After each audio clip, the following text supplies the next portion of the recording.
Let me talk to you.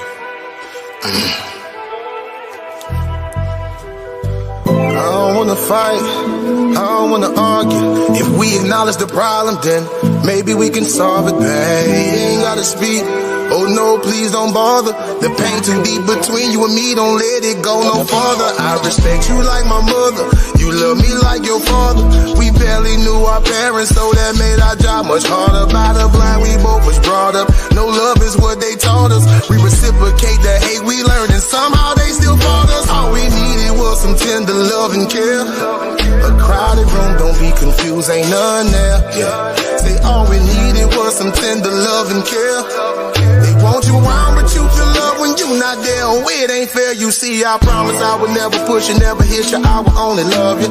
Promise that I got the tat and prove that there can never be another.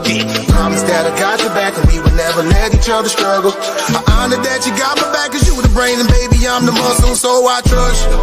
That's why I love you. You keep the devil beneath your feet, but God above you. Babe, that's why I trust you. That's why I love you. You keep the devil beneath your feet, but God above you. They call us the power couple. Shout out to others who left some things along the way, but not each other. Hey, my power couple, straight from the struggle. They lost some things along the way, but not each other. They call them. You can put the house in your name, I can put the lights in my name. You can put the gas in your name, put the layaway in my name. I can put the car in your name, put the cable in my name. I pay it off with my change, never wanna hear you complain. Yeah, now I respect you like my sister, you trust me like your brother. Our friends have separated, but we still ain't left each other. They talk down because they jealous, move on is what they tell us. When the love is strong, get in your bone, it's known to be rebellious. All we needed was some tender love and care. You call on family, for some ain't none there. Yeah. Say all we needed was some tender love and care. You got that love, it's best you keep it, cause it's real. It ain't fair, you see. I promise I would never push you, never hit you, never did respect you. Promise that it's ever drama, I'm the one that's coming to protect you. Promise that I got your back, and if you ever feeling any pressure, I honor that you got my back, cause we unstoppable when we together, so I trust you. That's why I love you. Yeah. You keep the devil beneath your feet, but God above you. Babe, that's why I trust you. That's why I love you. You keep the devil beneath your feet, but God above you. They call us the power couple. Shout out to others who left some things along the way, but not each other. Hey, my power couple, straight from the struggle. They left some things along the way, but not each other. They call us the power. You can put the house in your name, I can put the lights in my name.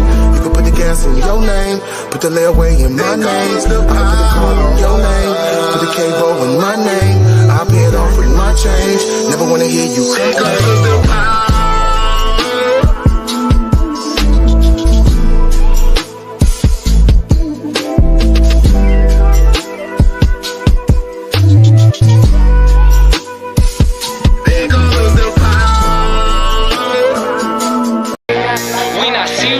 No, or F.O.P.E, no, or ADUIC, neither. They wanna be like us, you know you're not like us. You not HBG, UIUIC, UGOCC. No, you're not like us. No, you're not like us. All these camps be talking about nothing. Why is they frontin'? They never follow commandments, they jump to assumptions. We spinning facts and they running. They wanna be like us. You not HBG. They wanna talk and debate. We already know you gon' lie in they face. Grown ass men be acting like women, and grown ass women be acting like men. Damn, you wanna be like Glorilla? We all know you never stick to a scripture. I'ma start calling y'all brother Nathaniel. You worshiping idols with Yahweh depictions. Whoever got ears, yeah, I let them hear it. You talking to God like you don't fear him. You about to get burnt if you not serious. Proverbs 3:7, they must be delirious. Disrespecting the tribe like is you fried? They want smoke like you the most high. Stay off the weed, clear your mind. Don't believe what they say, just believe in Yah. CUC, or F.O.P.E, or ADUIC, neither. They wanna be like us. You know you not like us. You not HBG, UIUIC, UGOCC. No, you not like us. Shout out to K. Judah, he the one keeping it real. Y'all run away from my daddy, you acting like he pulling up with a steel. He tryna feed y'all knowledge, you don't wanna eat, you don't want a meal. Y'all be Deuteronomy 28, 48, y'all still in the field. Y'all be deceivers for real. How you gon' lie to your people and act like you keeping the truth concealed? It's about time that y'all wake up. I've been reading Ezekiel 1 through 3 for real. On the mic since 3 for real. Stop Stop trying to be like us. We not CUC, or F.O.P.E, or ADUIC. Neither, they wanna be like us. You know you not like us. You not HBG, you IUIC, you GOCC. No, you not like us.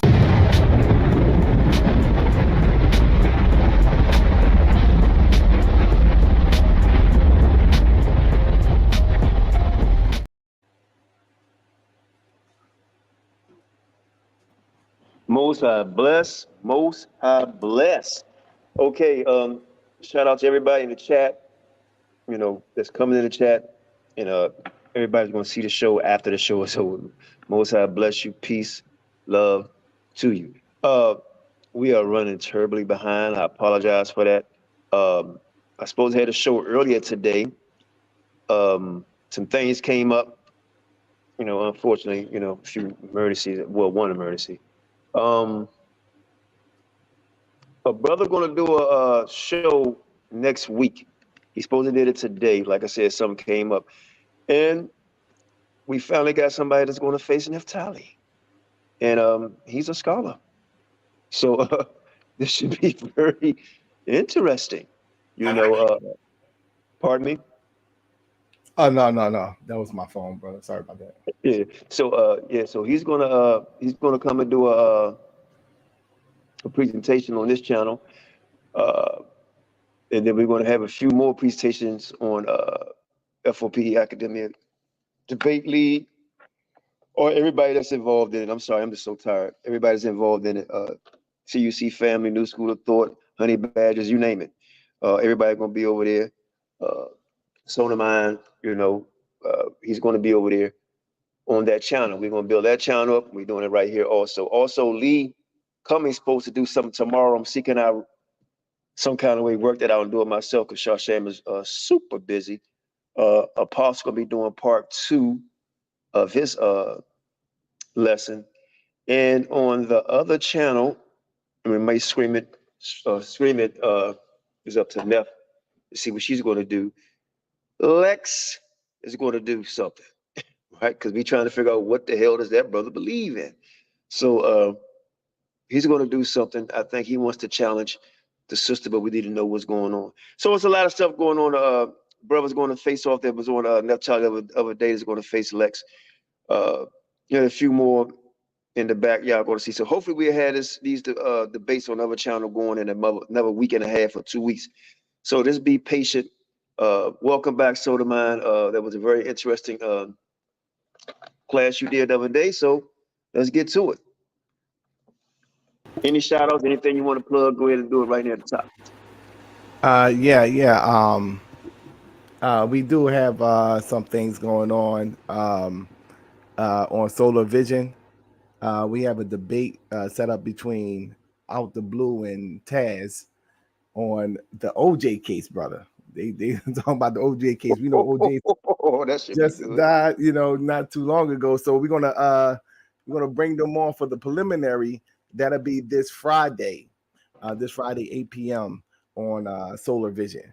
That'll be my channel, and then we'll have the debate. The actual debate will be on Sunday, 7 p.m. Eastern Standard Time. So make sure you be in the building for that. That should be a very powerful debate. We've been debating this for decades. I remember he is innocent. I remember I was like, what? I think I was like 14. My mom was watching the news. I'm like, the white Ford Bronco just shooting down the highway. Like, yo, who is that? Like, OJ Simpson is in a white Ford Bronco, which is now stapled in American history. And the monumental case, actually pushed Johnny Cochran up into, being one of the, the top lawyers of, Black history, I guess you could say, with what he accomplished then. It was a whole different environment in the 90s. So, young guys that were probably born in, the 2000s, probably, y'all see babies.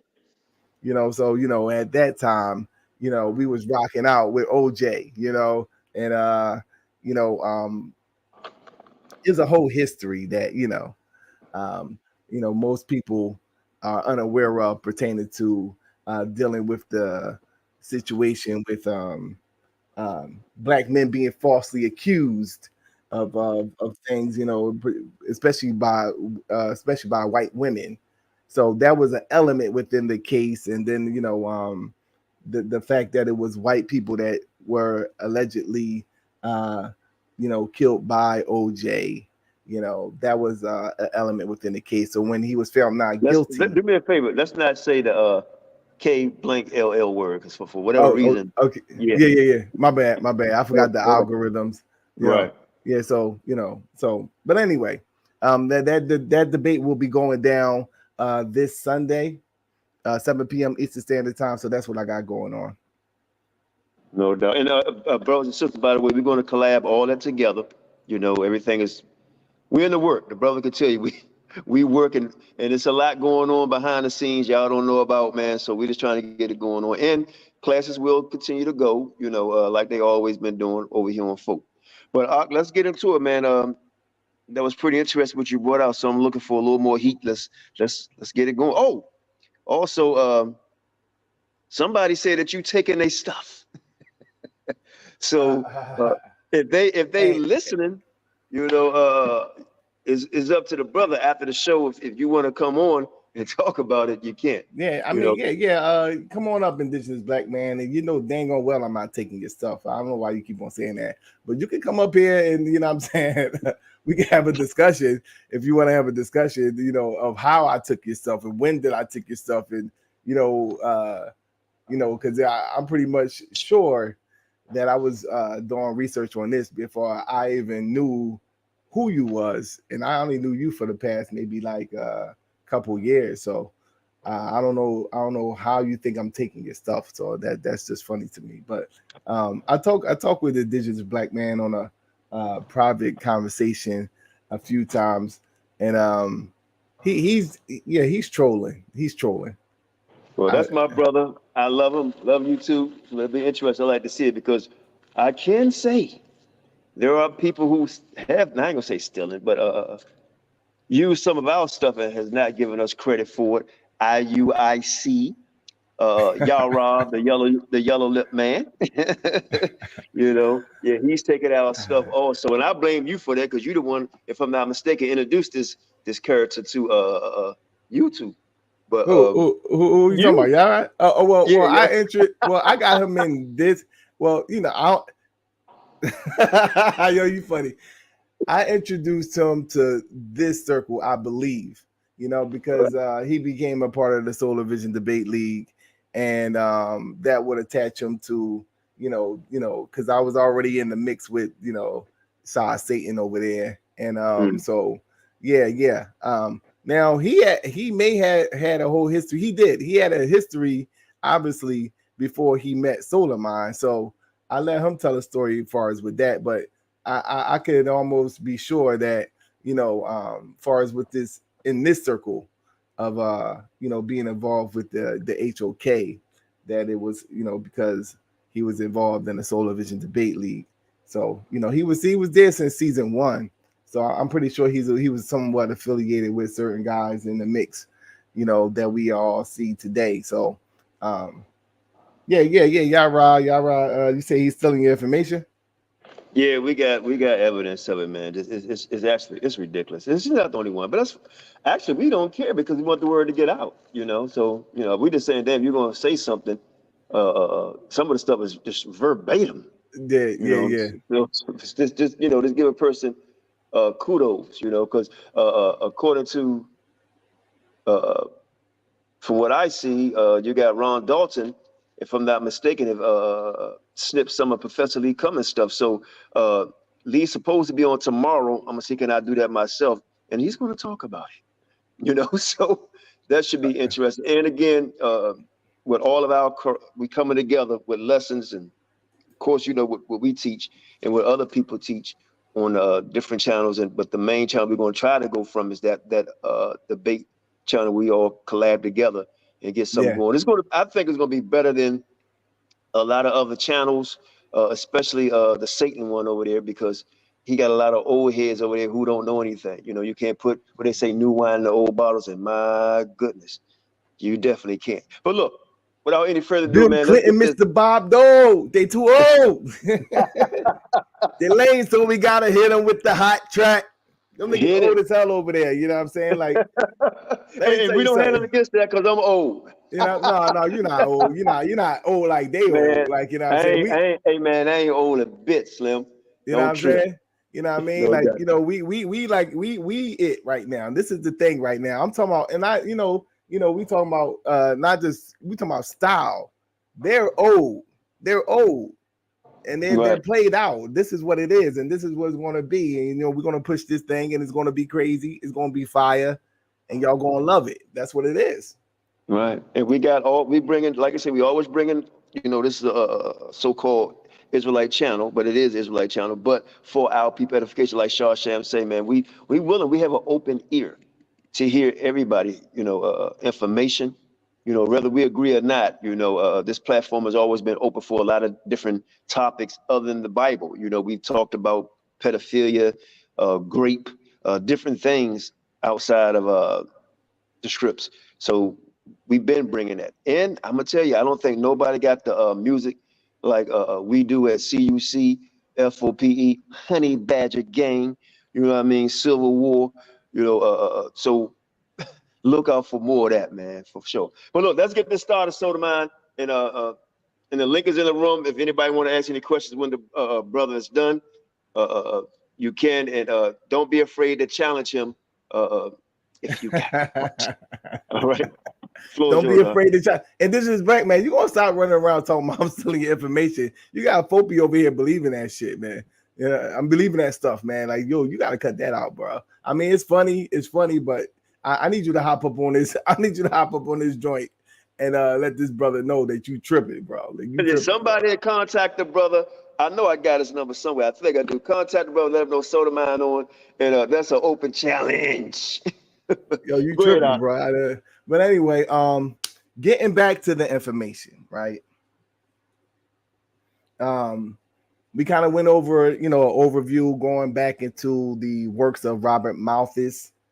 And I'm showing you the connection of how this thing transcends generations of an agenda that we see that is active even to this day on how they're implementing this form of eugenics and population control. They first started out with intellectuals such as Robert Malthus, and then it evolved into the works of Charles Darwin, and now you have Francis Galton, which would be the cousin of Charles Darwin, now creating a term or coining a phrase, eugenics, that's now going to be implemented onto the masses of colored people the world over, right? So we're gonna delve into a little bit of the philosophy of Francis Galton, and then we're gonna push this thing forward to how it was implemented onto the masses. All right. So, as what you see, basic information of Francis Galton. Now he came up with two aspects of eugenics. It would be positive eugenics and negative eugenics. Positive eugenics would be the procreation of who they deem to be the better fit, right? And negative eugenics would be the elimination of those that they considered to be of the unfit. Now, this has racial and social implications, and it fits right along with the works of Charles Darwin. In fact, he said that he's on record stating, and I showed that in part one, that it was through the works of Charles Darwin that he actually got this theory by which to work with. All right. So we're going to push this thing forward.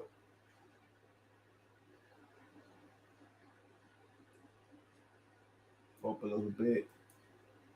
All right. And yeah, this is the statement that we went over last week, so we can push forward. It says Galton proposed that humans should deliberately take charge of their own evolution, right? Which I find to be very interesting. Because at first, Charles Darwin was dealing with this from a naturalistic, scientific perspective. So now Francis Galton is saying that, well, since we understand evolution, we should take evolution into our own hands. And that would, make me look at them sideways, because ultimately it fits right along with your political agenda, which is to colonize the planet and, inhabit lands that was not yours indigenously. You have, this going on with the so-called chosen people, right? You have them in the area that they call Israel, right? So you can take and colonize a particular area of the world, but when you say the chosen land or God's chosen people, or who was the chosen people to be in that specific land, I believe that it says in the Bible that we protect the chosen people. We protect them from the sun. We protect them from the sun. And what you see is that the so-called chosen people have high levels of melanoma because they're in a land that is not indigenously theirs. So now the sun is a problem. And you can see that going on, and also in South Africa, Australia,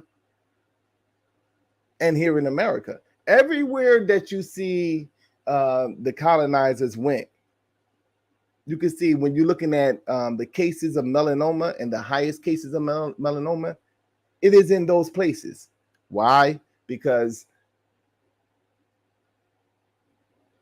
they are not fit to live within that climate, as opposed to the indigenous people that lived in that particular area of the world. So going back to Francis Galton, we see that he's trying to make the case now of taking charge of their own evolution. He goes on to say that doing for themselves what breeders did for domestic plants and animals. This was what Galton would later call positive eugenics, increasing the portion of individuals with desirable traits. Negative eugenics will be the proportion of those with undesirable traits, right? So now you're going into a very, very key time within human history. Now they're beginning to justify European incursion onto the masses of the indigenous people of the planet. Woe unto the inhabitants of the planet for Satan. That's what it says in Revelations. He's now going into these areas and he's displacing the indigenous people using the technology of his weaponry. And he's using a justification suggesting that, well, his way of life is too sophisticated for them to survive in. No, you poisoned the water in Tasmania. That's what happened. This whole notion that the European is just so sophisticated and, just this highly intelligent civilization. No, the reason why he's in power is because he had the better weapons. And to this day, he has the better weapons. And he uses force. He uses force to make people succumb to his dominance. It ain't about him being more intelligent, more smarter, and more sophisticated. And in fact, he's the most ruthless group of people on the planet, right? So let's get into the dying race theory, right? And this is the works of James Pritchard. He says, whenever Europeans have settled, their arrival have been the harbinger of extermination to the native tribes. Whenever the simple pastoral tribes came into relations with the more civilized agricultural nations, the allotted time of their destruction is at hand, right? So what I want to do is I want to show how this agenda transcend generations. Because a lot of people, you're dealing with black people. Our attention span don't last more than 2 hours. We'll be on one thing, and then by the end of the week, we're talking about something different. We never hold the people that do things accountable. That's why you see situations happening over and over and over and over again. Example, police brutality. Now, this thing goes back into the slave patrol, but dealing with the modern form of it, that's what the Black Panther Party was formed for, to deal with police brutality. To this day, we have an issue with police brutality. And the reason why is because when it was Castile, we dealt with it like it was a isolated incident. When it was George Floyd, we dealt with it like it was a isolated incident. And it goes on and on. Freddie Gray, etc., etc. As opposed to looking at the bigger picture and say, in our brain computer, as what Dr. Francis Cress Welsing would say, what is going on within the European psyche that this is always occurring? But nevertheless, James Pritchard is coming up with a theory that he's now calling the doomed or the dying race theory.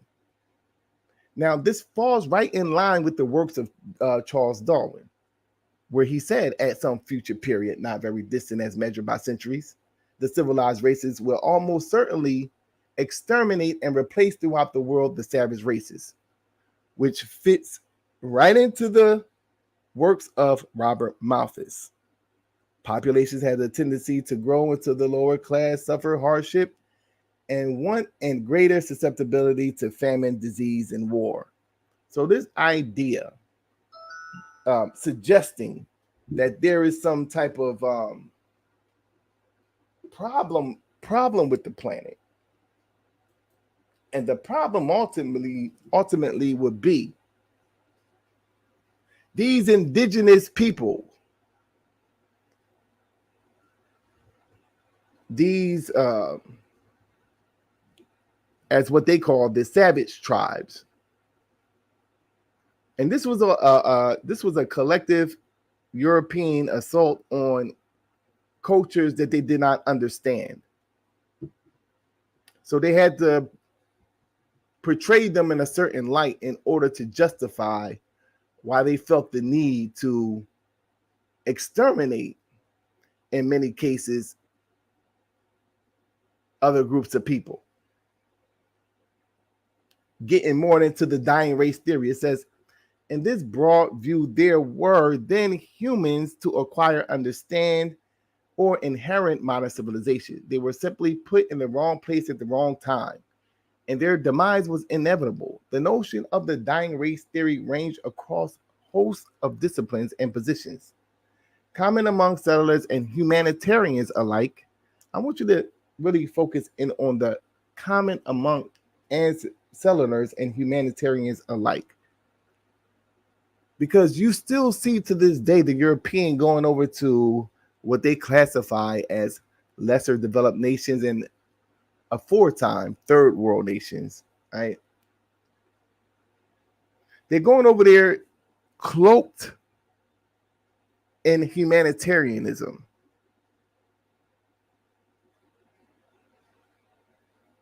And this is why you cannot trust the European. And he uses academic disciplines. This is what anthropology is. I was checking out a YouTube video a while back, and it was kind of making jest of what Europeans do, but they reversed the role. So it was Africans going into Europe to study Europeans. Just to make jest of what they do that really nobody else really do. Like, you're over here, like, why are you over here trying to study what who we are and what we're doing? So they made jest of it by having Africans go like into Europe, and they're like studying Europeans, not really understanding European culture, because that's exactly what they're doing. They went into the indigenous lands of groups of people, whether it was here in the Americas or over in Africa. You see that they went over to these areas and they began to dig up the grave sites, desecrate the sacred places of indigenous peoples, attack the very cultural norms, made jest of the cultural norms of the indigenous people. So you're dealing with a ignorant group of people. Let's see. It goes on to state that it was developed in the 19th century through anthropology. Once again, you're talking about the academic disciplines of the European. Anthropology is within itself. It's the studies of cultures. No, yeah, that's you studying other people's culture, because usually when a group of people study other people's culture, they don't have to dig up or desecrate their sacred places. They don't have to destroy the very foundation of the culture in order to learn about the culture. It says Charles Hurthouse, a New Zealand settler, spoke on the ethnological law that the black savage shall disappear before the white settler. Listen to their whole philosophy. And once they engage in these people, they always seek to annihilate. They sought to destroy groups of people that they really did not understand. And you think that it changed today? You think that somehow that the European has evolved out of being a ruthless savage killer? No, what you see is that it became more sophisticated. Carl Pearson. Now, this is the protege of Francis Galton, and he would get into the field of biometrics. And biometrics, for those who are unaware, is the technical term for body measurements and calculations. It refers to metrics related to human characteristics. Biometrics authentication or realistic authentication is used in computer science as a form of identification and access control. It is also used to identify individuals in groups that are under surveillance. So during Nazi Germany, they talk about the IBM computer. When they used to brand the so-called Jew during the Nazi Holocaust, there was to keep record of, the people in which they were experimenting on, right? That was a form of biometrics. Now, when you look into those whole pages in the conspiratorial things, and when they talk about the UFID and the ID, if I'm pronouncing that right, the ID and the microchip that they're going to place into people's hand and all that different stuff, that's a form of biometrics.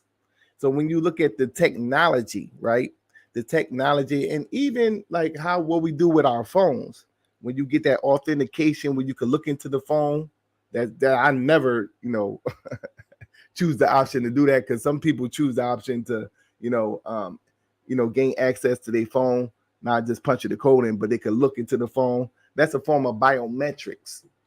And biometrics is tied into eugenics because this is a way of identifying certain groups of people using technology. So all this stuff is tied in together in terms of when you're talking about eugenics, population control, and biometric will be one of the tools that they would use to control large groups of people using forms of technology.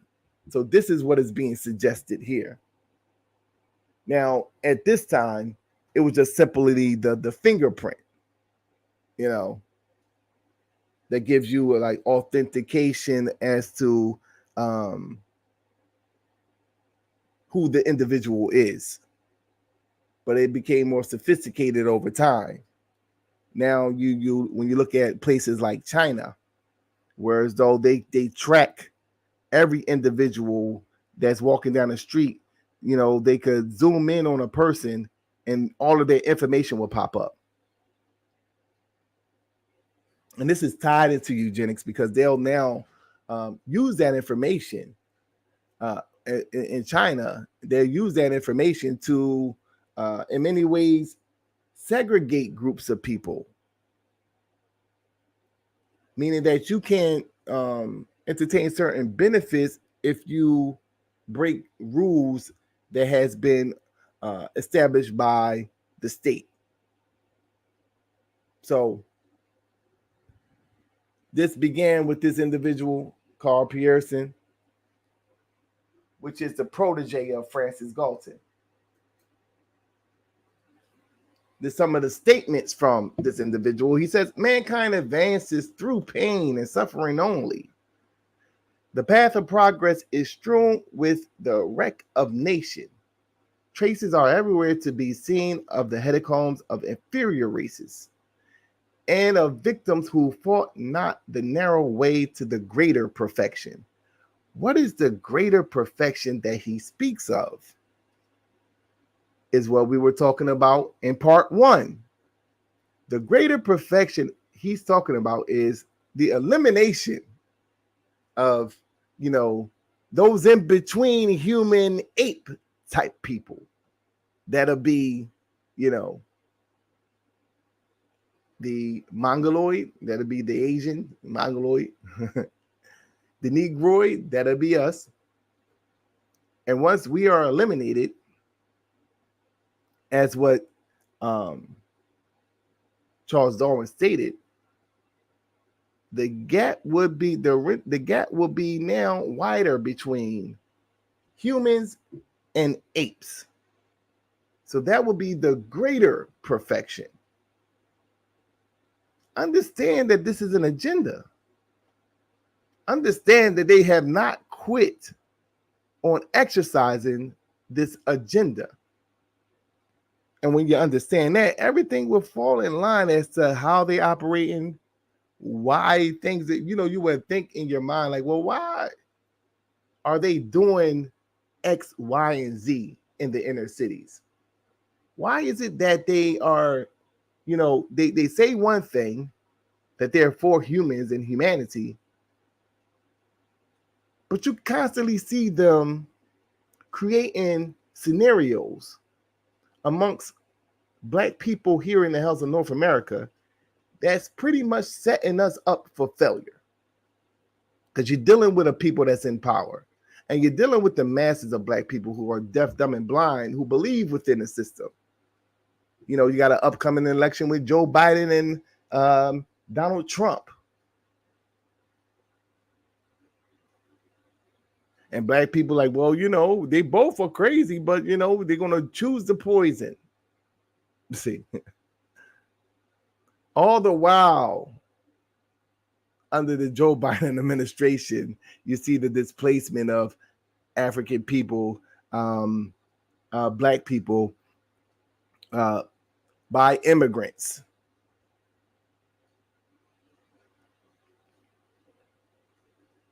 Yet we are quick to call Donald Trump a racist when they both are racist.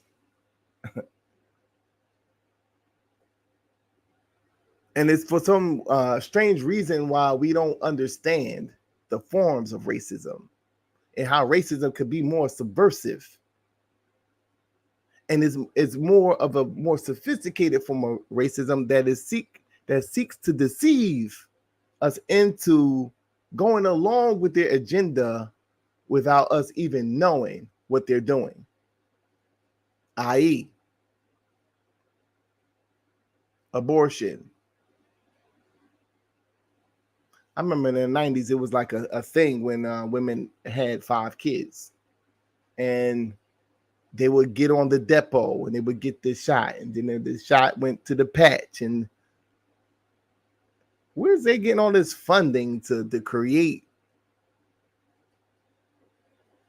this form of medication that could prevent women from having children? Why are they so invested in that? You got to begin to question what this European doing. Why did they design a society that caters to women having less children? Why in Europe they designed a society that promotes women to have more children? Why are they over in Africa promoting population control? These are some of the things that you have to question. And in order for you to have a sound understanding of what is being done, you have to be grounded in information as what's being presented today. Let's see. So this greater perfection that he speaks of, once again, falls right in line with the overall agenda that has began with Robert Malthus.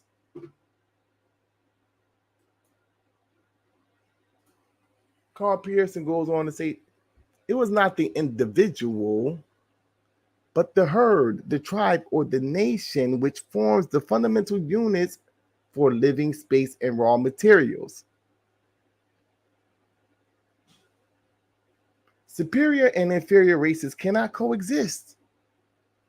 If the former are to make effective use of global resources, the latter must be extirpated. Oh, what we will do? What is the definition? What is the definition of extirpated? Did I actually do that? Because I actually did that. When I first read it, like, what's it extirpated? I know what it meant in the context when I used the context of what is being said.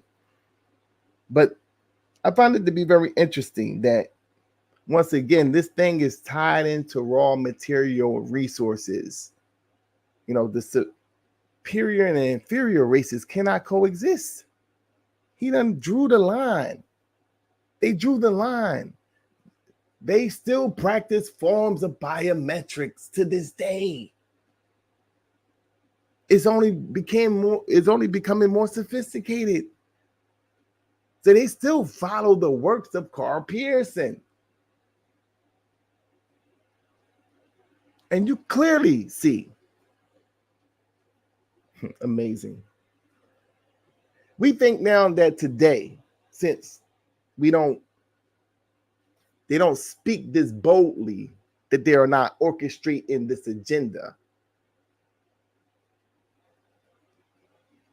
They really believe that you are inferior.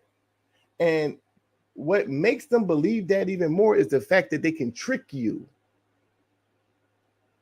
into going along with their agenda.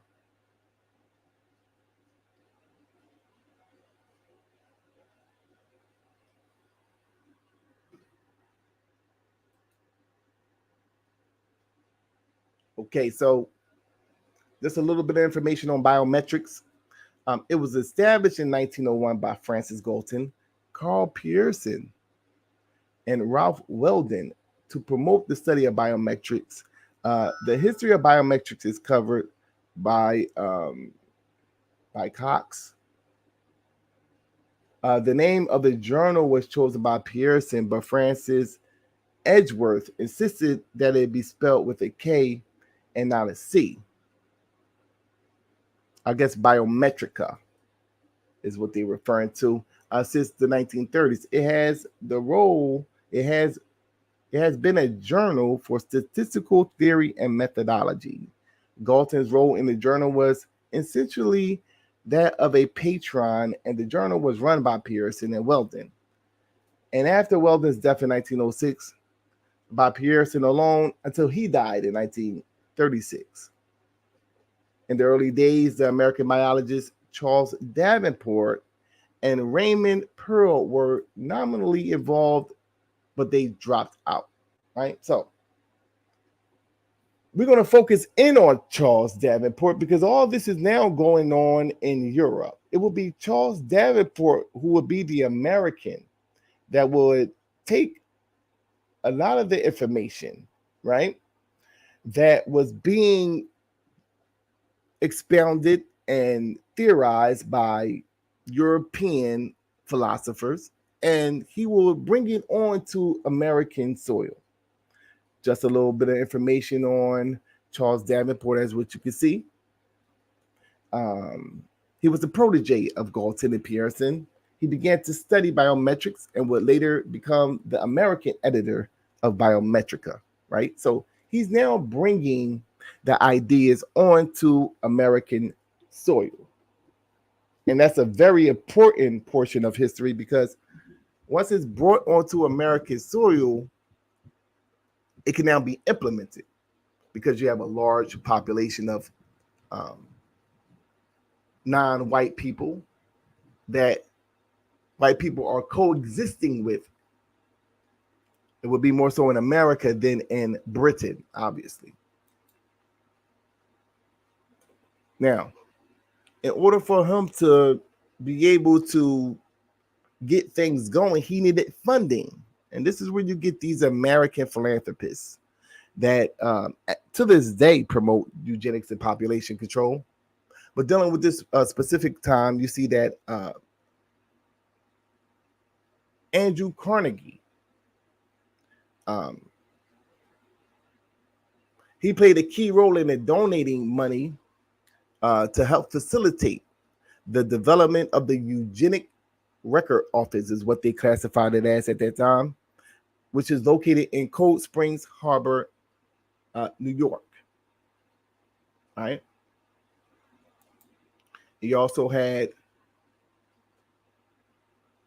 the Harrimans. So, they call them, the Harrimans, the Carnegies, the Wedgwood, and other families. They were like the philanthropists that played a significant role in the advancement and the development of America, from the steel to the railroad, etc. It would be them that actually helped finance the eugenics and population control agenda here in America. It would be Charles Davenport that would seek the money from these philanthropists. And what you see on this picture is the wife of E.H. Harriman. And I'll read a little bit. It says, Mrs. E.H. Harriman was the widow of E.H. Harriman, the railroad magnate who had owned, among others, the Illinois Central, Union Pacific, and Central Pacific, and the Southern Pacific Railroads. He died in 1909. Their daughter, Mary, had been a student in the biological laboratory at Cold Springs Harbor, and it was through her that Davenport met her mother. On February 16th, 1910, Mrs. Harriman agreed to help and provide the funds to purchase a large house and its associated estate of 75 acres just up the road from the main Cold Springs Harbor campus. It was Davenport wrote in his journal, A Red Letter Day for Humanity. Mrs. Harriman's gift was substantial, eventually amounting to some $500,000. The house became the Eugenic Record Office, right? So this is when they began to study the pseudoscience. See, the Eugenic Record Office.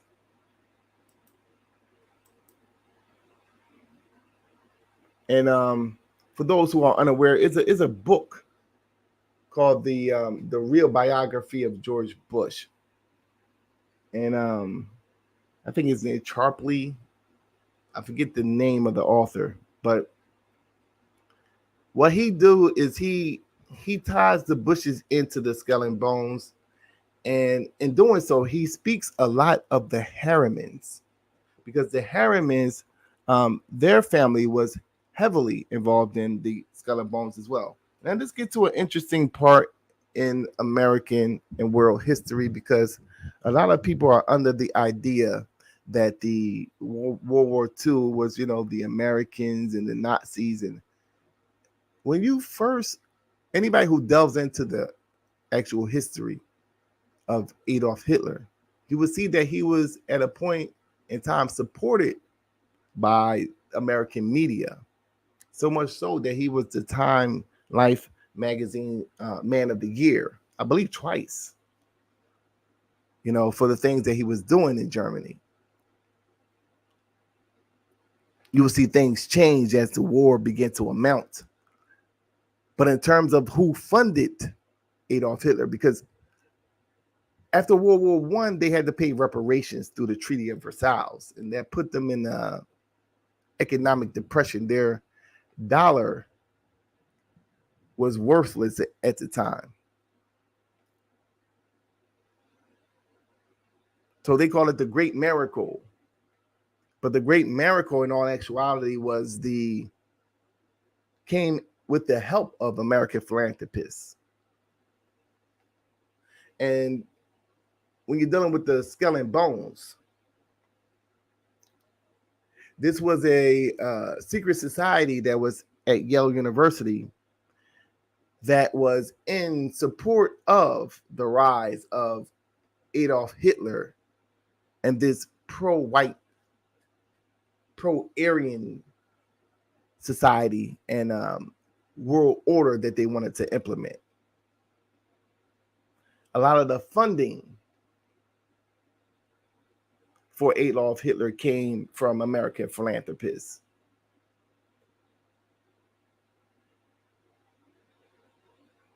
The institutions, the Kaiser Wilhelm Institutes that were erected in Germany to do the research and the experimentation on humans, came through the funding of American philanthropists. The weapons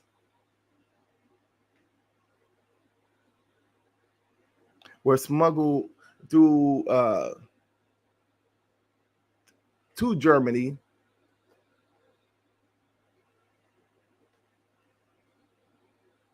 by the Rockefellers, Percy Rockefeller.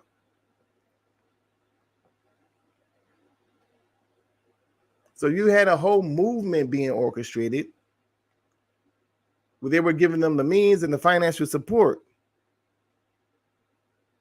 to create this Aryan superpower in hopes that he could dominate the planet. Things failed, and then they had to have a change of heart eventually when they began to go against their agenda. But it began in the universities. Understand that this was a world phenomenon. This was the talk within intellectual circles. The Harrimans understood the conversations of eugenics. And so did the Carnegies. This is why they funded Charles Davenport.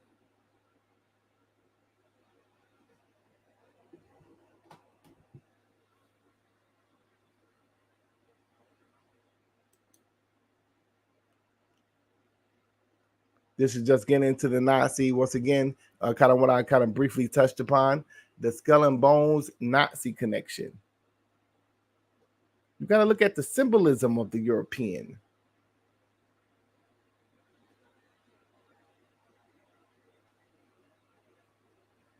And you'll be able to connect the dots to see who's who in terms of what's going on. A lot of people don't know that, when you talk about the Bilderbergs, we'll get into that in a second. But when you get into the Bilderbergs, which exists to this day, they have a meeting just about every year. I believe they chooses places to go where these elite groups of people, they have these private meetings. You got the cracker, Alex Jones, he go with his camera and he records them going into the meetings.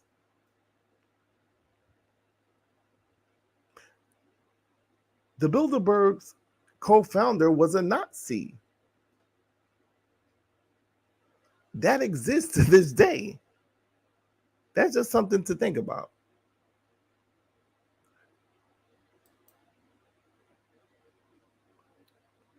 The Eugenic Record Office. This is located in Cold Springs Harbor, New York, as what I said. Now, this facility still exists to this very day, but what they study there now, they study cancer, which I find to be very interesting. A lot of people don't know when you're talking about the development of the AIDS virus and how Robert Gallo, he discovered the AIDS virus. And, you when you do the track record on him, you see that he was funded by the Department of Defense through the appropriations here in 1970 to develop immune system destroying agents for biological warfare. He would then take that funding and begin to, through molecular biology, play with different forms of cancer in different species. So they would take the cat leukemia virus and the sarcoma viruses that was located in mice, meaning that this was a disease that was specifically for that particular species, or it became or developed within that particular species. They would take those cancers and they would merge it into different species until they were able to merge it in with human DNA. When you study the cat leukemia virus, it has similar symptoms to what we see today with the AIDS virus. So you're talking about the white man science. This is why I call it the white man science.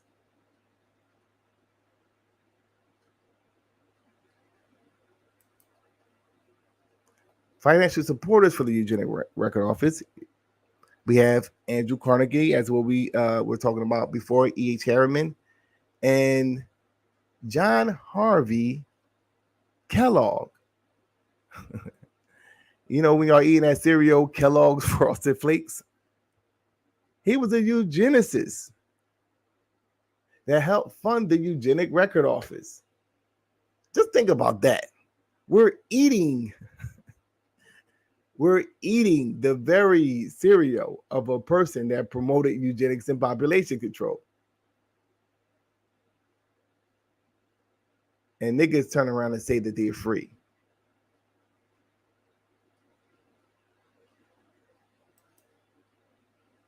Harry Laughlin. Now, Harry Laughlin, this devil, he was the superintendent of the Eugenics Record Office from his inception in 1910 to his closing in 1939, and was among the most active individuals in influencing American eugenics policy. So, especially compulsory sterilization legislation. So he was the one that actually began to challenge the political system and make this something that was ordained by the state, or getting it into policy, making it law. He posed the argument within Congress to implement laws that promoted sterilization. You see. And don't be fooled when it says to its closing. They just changed the name. It never closed. They just changed it from the Eugenic Record Office.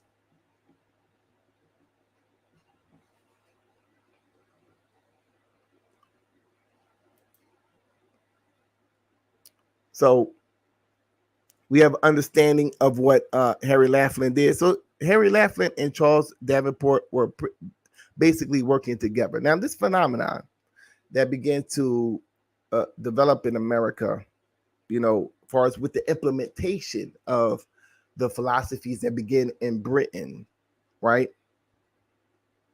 The idea that the blonde-haired, blue-eyed Nordic race was the more superior race.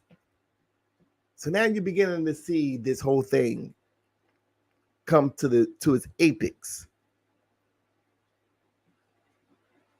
The Nordic stock. You had mouth is kind of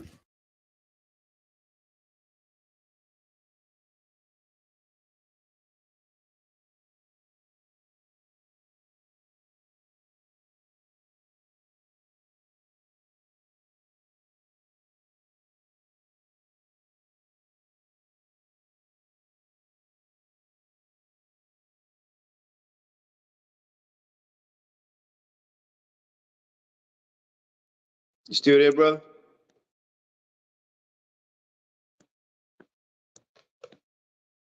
Hold on, fam. Oh, my bad. My mic was muted because it unplugged real quick.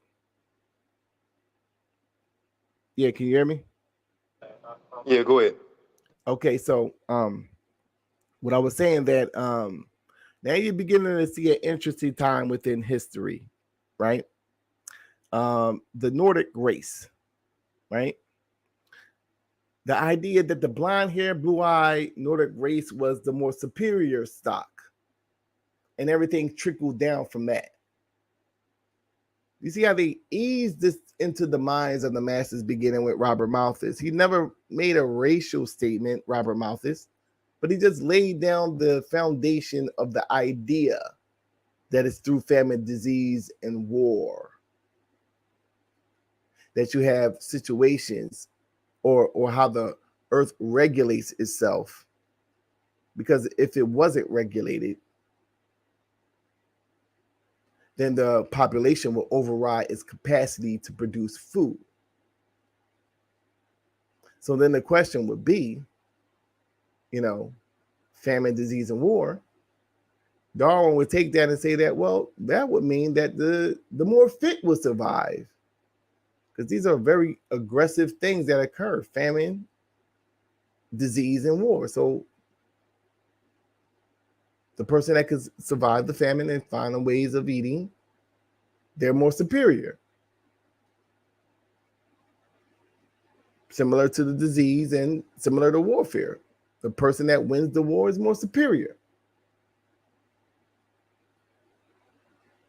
Francis Galton would say, well, okay, if we are to believe that, if we taking that for face value, then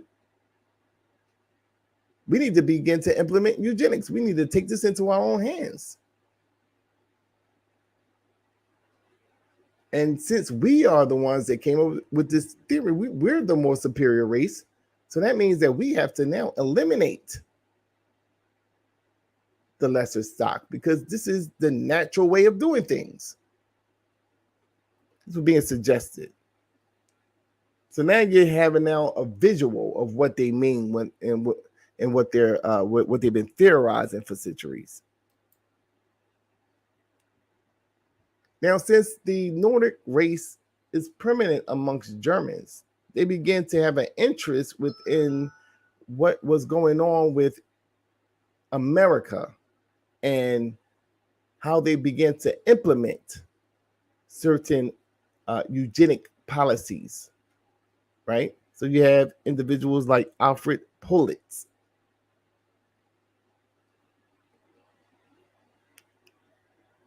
After studying eugenics in America, he would start a journal titled Archives of Race Science and Social Biology. He was also the co-founder of the Society for Racial Hygiene. In 1905, the society will receive international attention. Francis Galton became the society's honorary president. Global white supremacy. So an idea that started in Britain that began to be implemented in America is now beginning to be studied by Germans.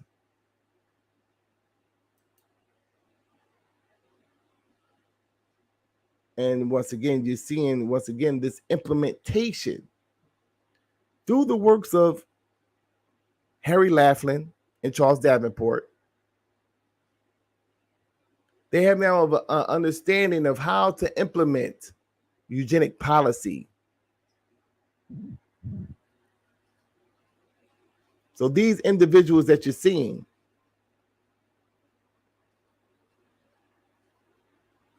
are Germans.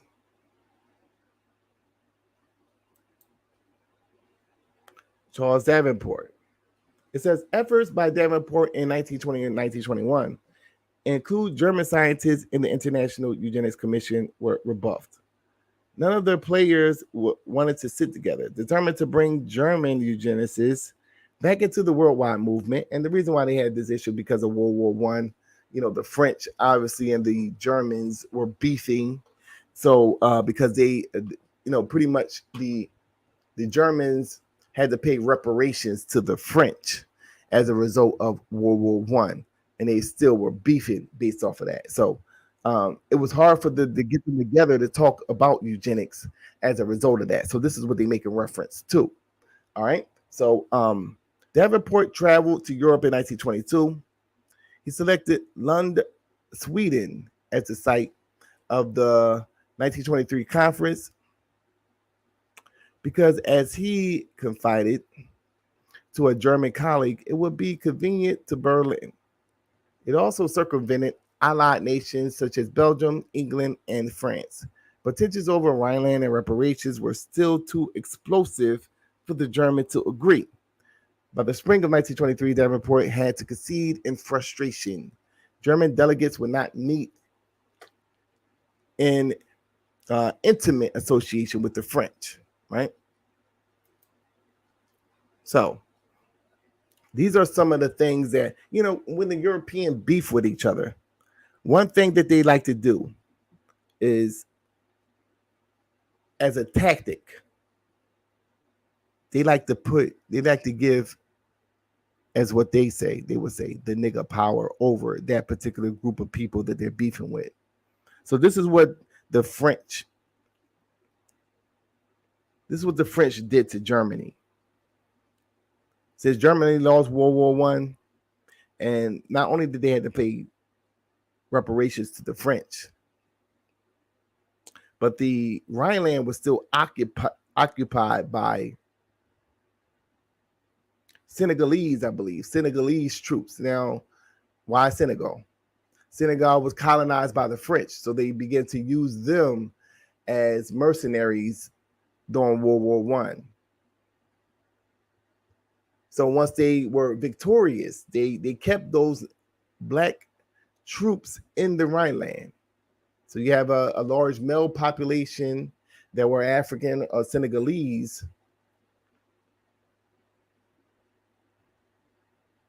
in the Rhineland. And those Senegalese troops would begin to mate with the German women. And this was the term that developed as a result of that, was the Rhineland bastards is what they called them. Now, when German came into power, that was the first legislation that he implemented, was the sterilization of the Rhineland bastards. Those would be those mulatto offspring of the Senegalese troops and the German women.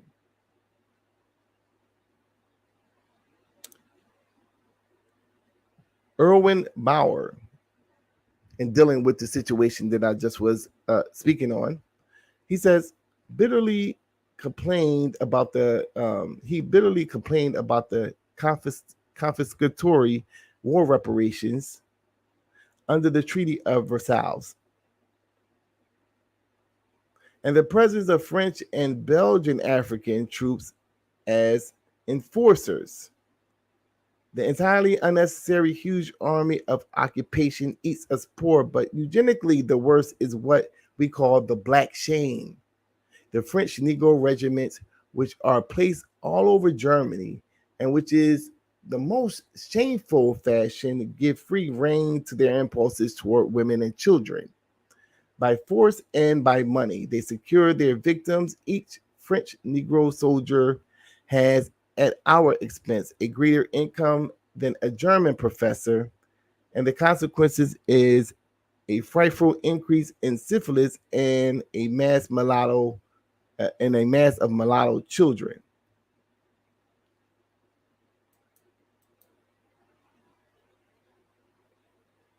So when you talk about this whole thing with the eugenics and why it was so intense in Germany, this is why.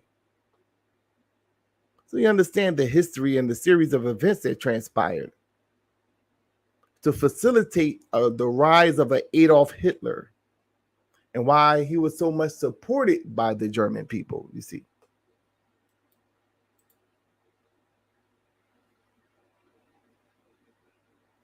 So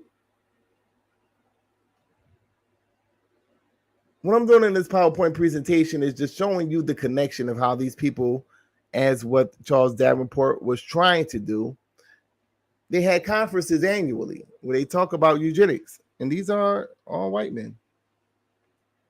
They talk about eugenics and racial hygiene and population control. As what you can see, the individuals that I was just speaking on, they all work together to co-author books. So this is why they call it a eugenic movement. You see. So let's make the connection.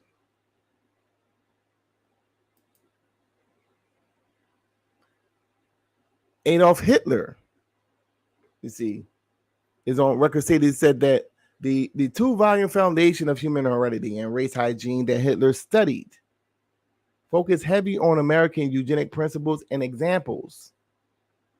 The book's short bibliography and footnotes listed an abundance of American writers and publications, including the Journal of Heredity, various bulletins, and of the Eugenic Record Office, Popenoe.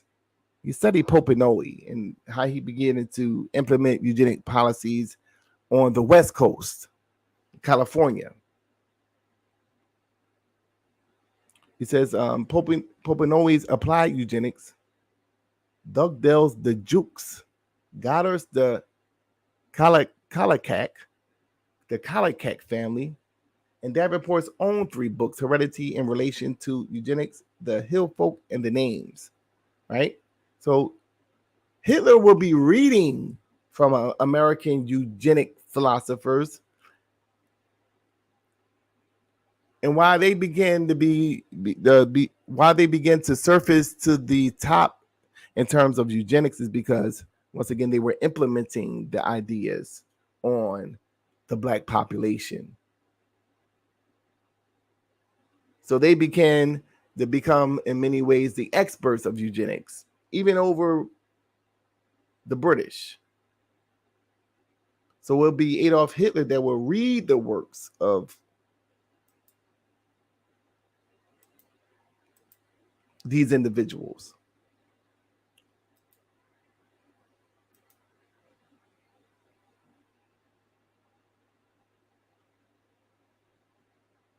As what was stated before, and once again, I think we went in for about maybe an hour, so I'll do a couple of more slides and then we could close this one out. Adolf Hitler's fascination with the American eugenics, Madison's grant, The Passing of the Great Race.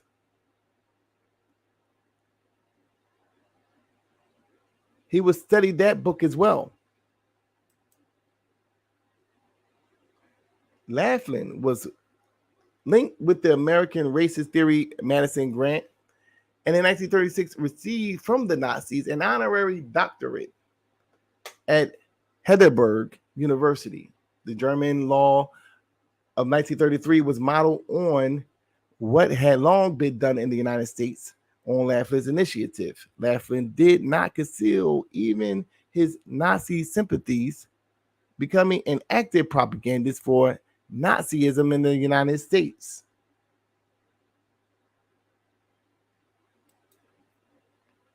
As what I said earlier, Hitler was Time Magazine's Man of the Year in 1938. So he was actually being promoted by American media. This is something that we have to keep in mind. So he will begin to implement eugenic laws and, what they would term raceology. And this would give the rise of the superstate, the Nazi war machine. And do know that they called that the new, their world order is what they referred to it as. So whenever you're talking about a world order from a European, you're talking about the mass murdering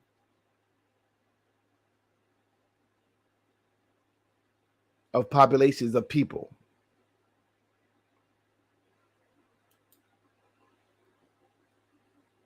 So we could wrap it up here, because this is getting into after the fall of Nazi Germany. So it states, after the fall of Nazi Germany, eugenesis was viewed negatively by the public who associated it with the atrocities that was committed during Nazi Holocaust. So this is where you're beginning to see the evolution of eugenics into what we today call genetics. And maybe we could do a continuation where we actually getting into the modern form of eugenics. We just kind of laid the foundation of what would lead into them having to reword certain terms that was being used maybe centuries ago, and that they never gave up on the ideas that was established by the Malthuses and the Charles Darwins and the Francis Galtons, and that they only evolved into cloaking it with other things socially and politically. So I appreciate the time. I mean, we could, No, if there is anybody that want to ask a question or, right. Oh, somebody could put the link in the room is all the way at the top. We'll put the link in the room again.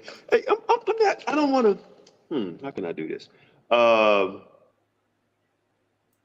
Because I want to see, because I see what you're doing. You leading up to, I guess, to today. Big old question for you, my brother. Mm-hmm. When you look at that history going back, and of course, I look at the script. But you have these people that are obviously ruling, okay? What do you think that's going on today without, I guess, going into your, I mean, if it's not going to hurt your future lessons, then you can go ahead and answer this question. Who is actually fighting whom? Because you see, so I don't think all white people are the same. That's just my understanding of it. I don't think all white people are the same. And you got Russia and America, and you got China. Some people say, well, it's the Catholics, it's the Queen, whatever, that's ruling everything. Who's fighting who right now? Because obviously we on the back burner, in what I understand and read, understand, it says that we're gonna be fewer in numbers, and that's what it seems like it's gonna happen in America with immigration, with mixing homosexuality, jail, and disease. We may not live to see it all the way. Who knows when the world is going to end, but we're going to be few in number. But who do you think that that's actually just going against each other here?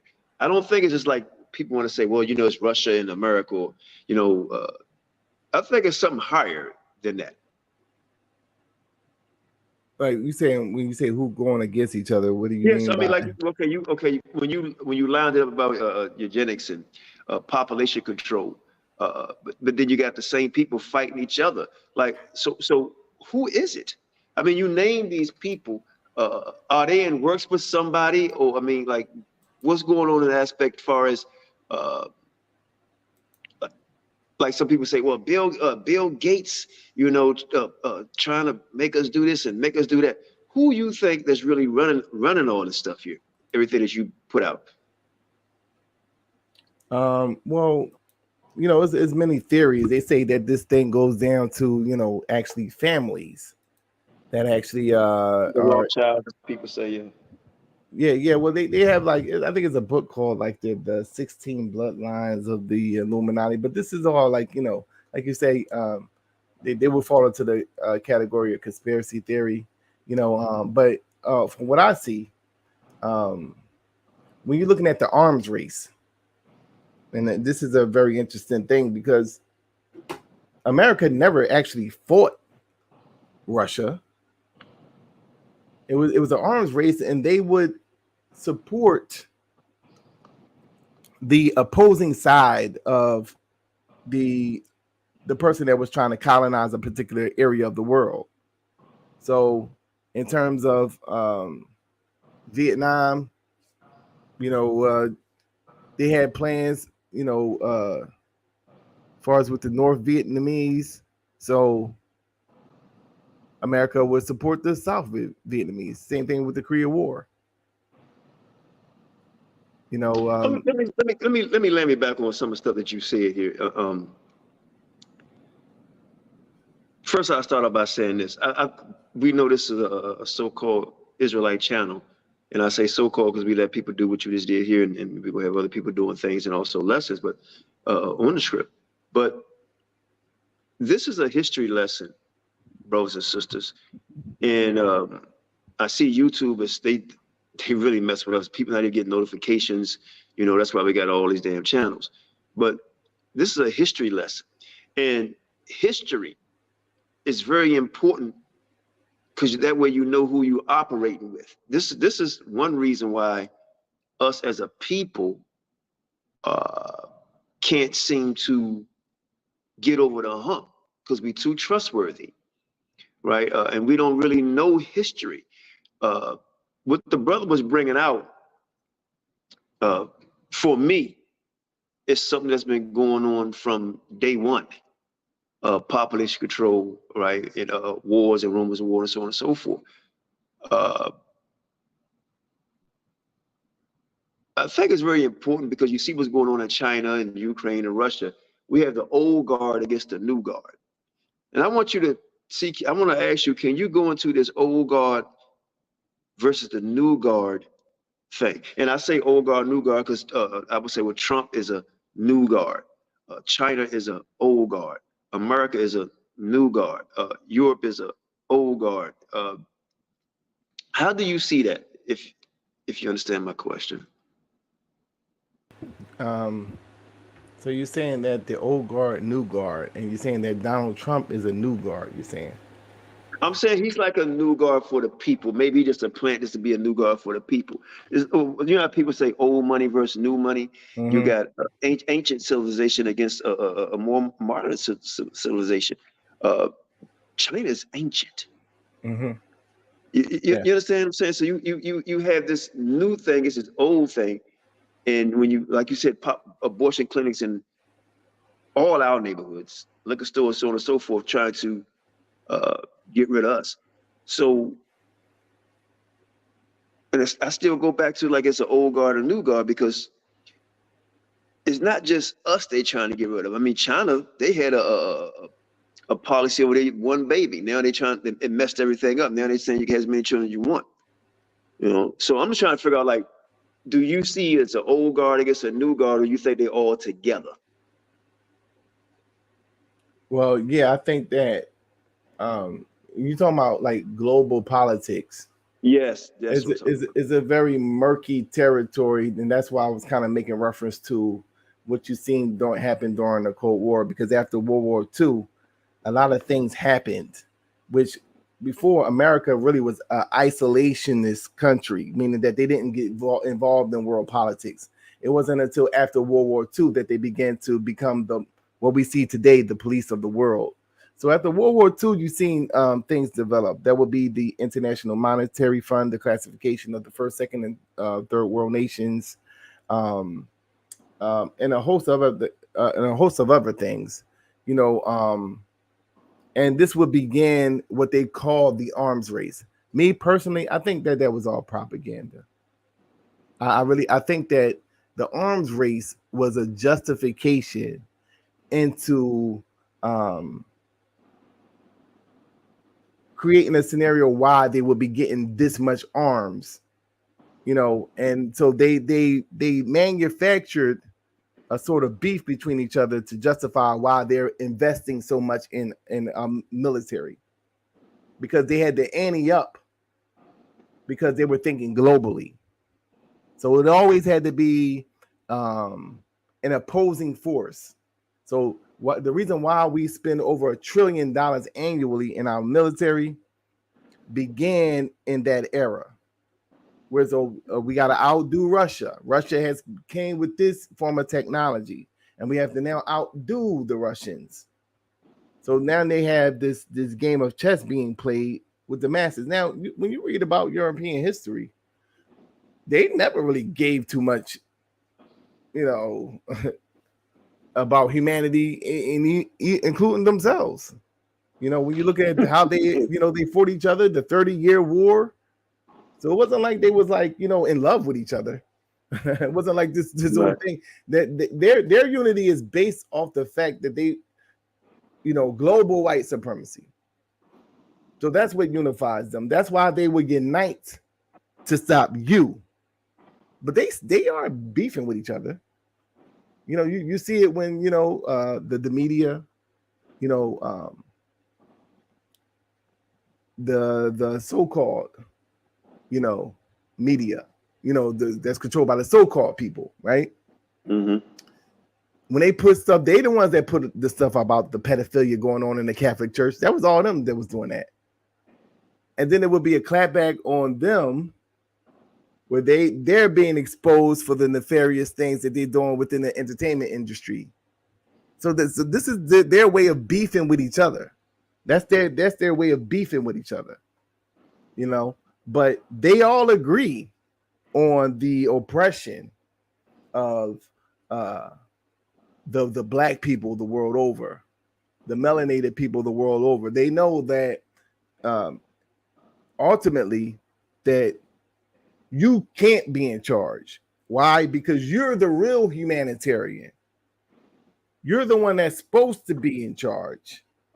So when daddy's not in his right position, the kids can run chaotic and cause all types of havoc and unorganization and chaos. And they still want to play like children over the world. They want to suck up the majority of the resources. They want to control large populations of people. They get a kick out of this. You know what I'm saying? So they see that, you're dealing with the ancient people. And that would be individuals like, we're like the direct descendants of them. And it's reflected in our complexion. That gives indication of who we are. They're against that. So they declare war. I gotta say this to you. I thought I was tripping you up. But you said a mouthful right there. You said a mouthful.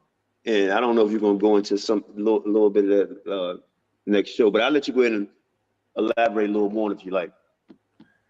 Well, dealing with it, biblically is just like, it talks about like the nations of Gog and Magog, and that's including the Asians, because even when you look at like the China, right, and their complexion, they tend to be lighter than the Vietnamese and the Cambodian Asian population, and that is another form of white supremacy. I remember when I was working at this bakery, Mike's Bakery, and I was the supervisor of the packaging area. So there were Asians that actually was in that. I replaced the older Asian man that was working doing that particular job. So it was a lot of Asians that was working in that area, and I always had an issue with it was a Cambodian Asian woman and a Chinese Asian woman, and they will always have problems with each other. And the Cambodian Asian woman, she didn't know English that well, but she was trying to explain to me that the reason why this Chinese woman is doing the stuff that she's doing is because she's treating her, is a form of racism. So she's trying to explain to me not knowing English. So she's saying, like, she pointing to my skin, saying like, yeah, you black. She keep on saying that they're black. She's trying to explain to me like, yeah, it's because I'm a black version of the Asian is why she's doing this. I didn't know, I didn't understand what she was saying because I didn't know, she didn't speak English very well. And it took a younger Asian woman to say, what she's saying is that the reason why she's doing the stuff that she's doing, the Chinese woman is doing this because, she's treating her like she's being racist towards her because she's Cambodian. So she's, but the way she was explaining it to me, she was trying to point to my skin. I'm like, what she? I even went to my supervisor, like, yo, she keep on like saying I like black, and she pointing to my hand. She pointing to my hand like black. I didn't know what she was talking about. I thought she was being racist, but she was trying to explain to me like, I'm black. I'm a black version of an Asian. That's why she's doing this to me.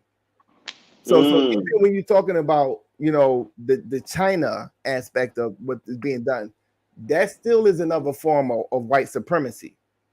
You know, they created a this includes Japan, but they created the Trilateral Commission. The Trilateral Commission was constructed by Henry Kissinger and what's that Zygmunt Brzezinski, that cracker name, I forget that cracker name, Zygmunt Brzezinski. They created the Trilateral Commission, and this was another form or a branch of the Council on Foreign Relations, which was developed. That's just another form of global white supremacy. But they wanted to include the Asians in there. That's why Henry Kissinger, I believe in the 1970s, went to go visit Asia, and they had the meetings talking with the leader at the time of China, and they were making agreements to what you eventually see today with the Chinese colonizing Africa, or being the new face of colonization. So now you have a situation where these nations are now advancing into a post-industrial technological age. So in terms of when you're talking about the Gog and Magog, and what it make reference to them like encroaching upon the nations of Israel, and like, you know, this is what you're seeing. Like you're seeing these nations like combining now on a. Well, let me land me back real quick what you said, because yesterday, brothers and sisters, I think it's been over 20 some odd years, or probably longer, since Putin has revisited North Korea, and he actually went to North Korea the other day, and they made agreements, like you said, that they signed a pact that if anybody attacked Russia, North Korea is going to intervene, and vice versa. And now North Korea is sending troops to Ukraine, and Russia is giving North Korea hypersonic missile technology and how to build a more powerful nuclear weapons. And North Korea is sending weapons to Russia. So this thing is it has a lot of stuff going on. Like I just look at it like two gangs fighting, and all of them hate us. You know, but go ahead, my brother. Yeah, that's exactly what it is. And you know, in terms of like, you know, I think in the book of Revelations it says, behold, in the pale horse, and the rider on him was death, and hell followed. And power was given unto them to rule with the sword and famine, and then all, you know what it says in that Revelations. Like, you know, this is verbatim what they're doing. You know what I'm saying? Like, you know what I mean? They're like, it's almost like they're reading Revelation and like, okay, I'm going to take this position. You know what I'm saying? It's almost like they're literally reading this book and like saying that, okay, we are that. You know, well, so that's what they're like, doing to me, brother. They looking and saying, you know what? They believe.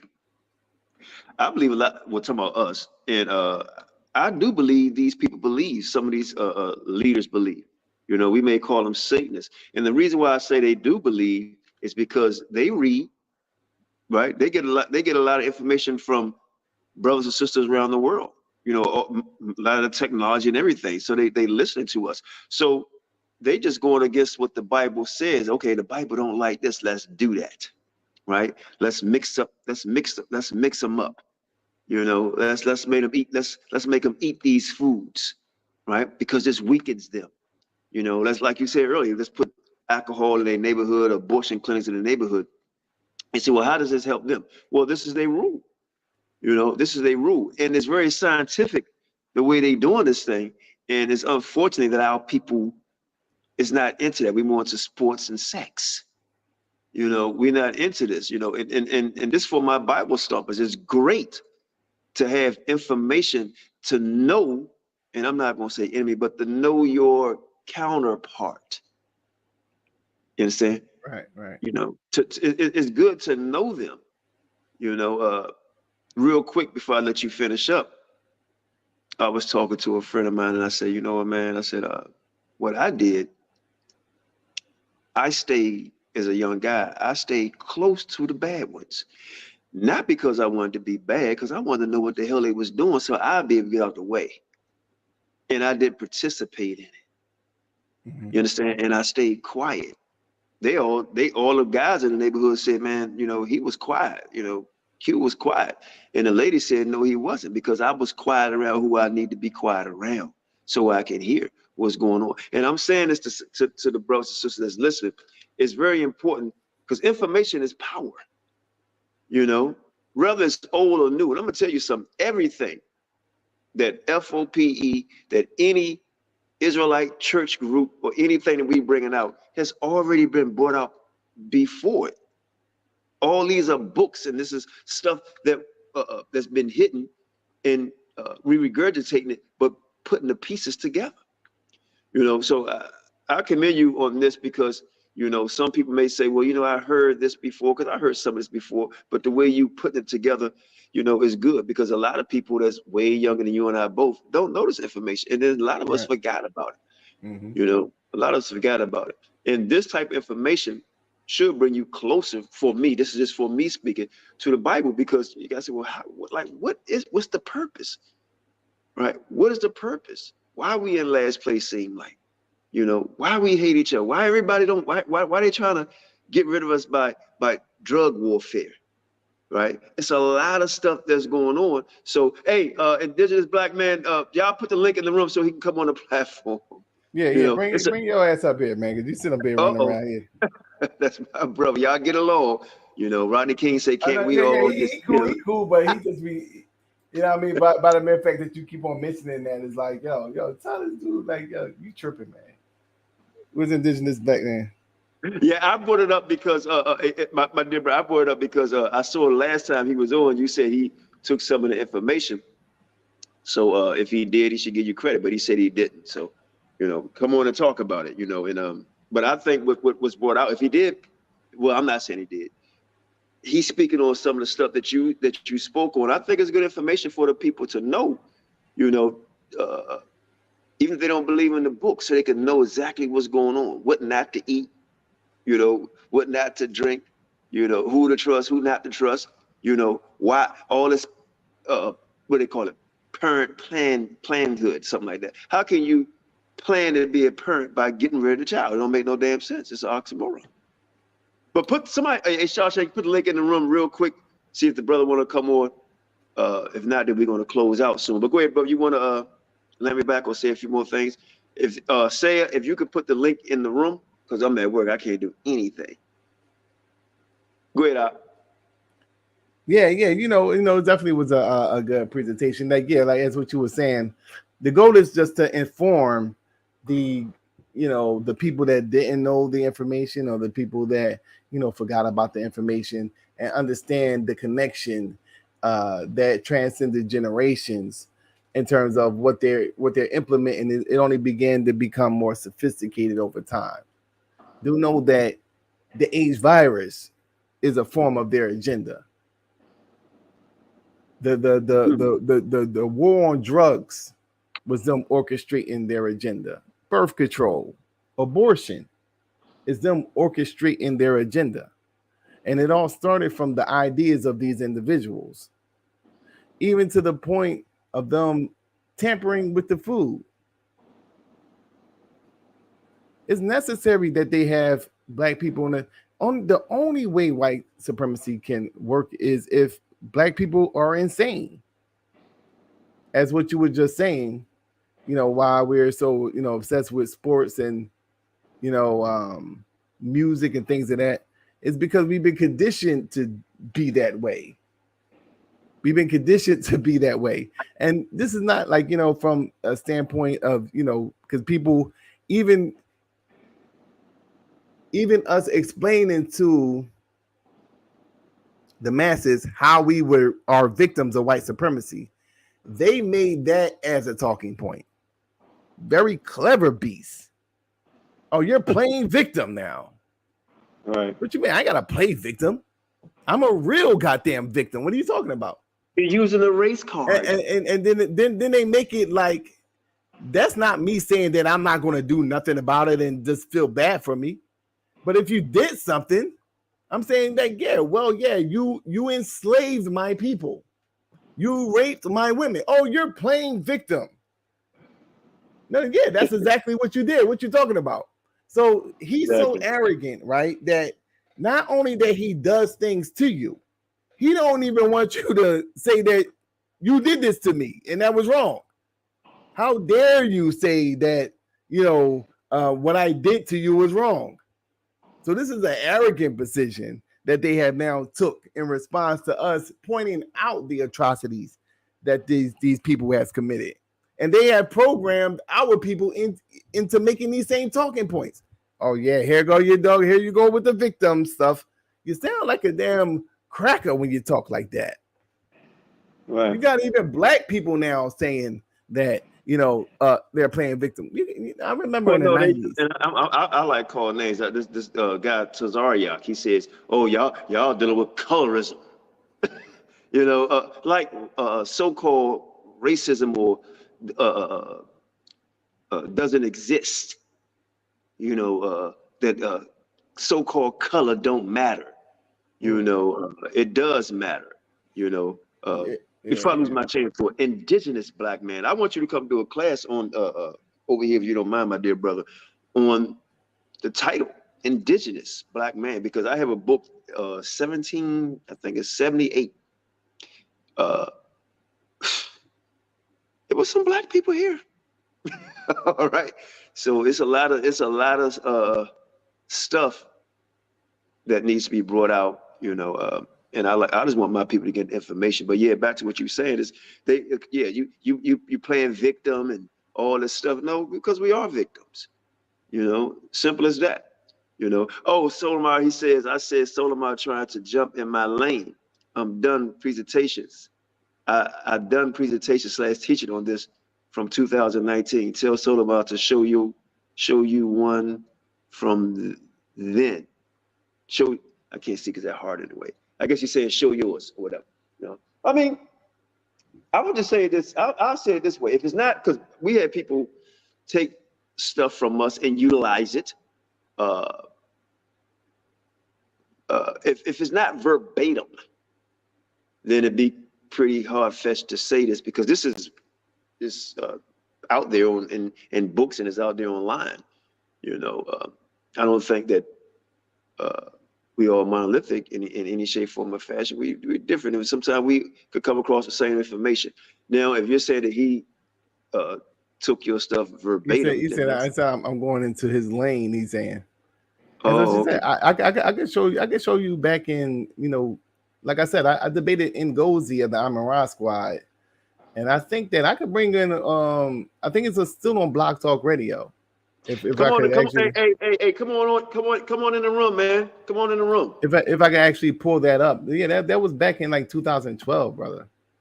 And even we had a debate that we was going to do on Side Satan channel, but Uncle Cat backed out of it. I could bring up references and Lex and all them. This was when I first started the debate league. That was like what, 2016, right? 2017. So, and I believe that I did the presentation on my channel, and it's still in the archives that I put on private. But I could actually show you, like, me doing this very presentation way before 2019, brother. I don't know, like I said, you came kind of late in the game.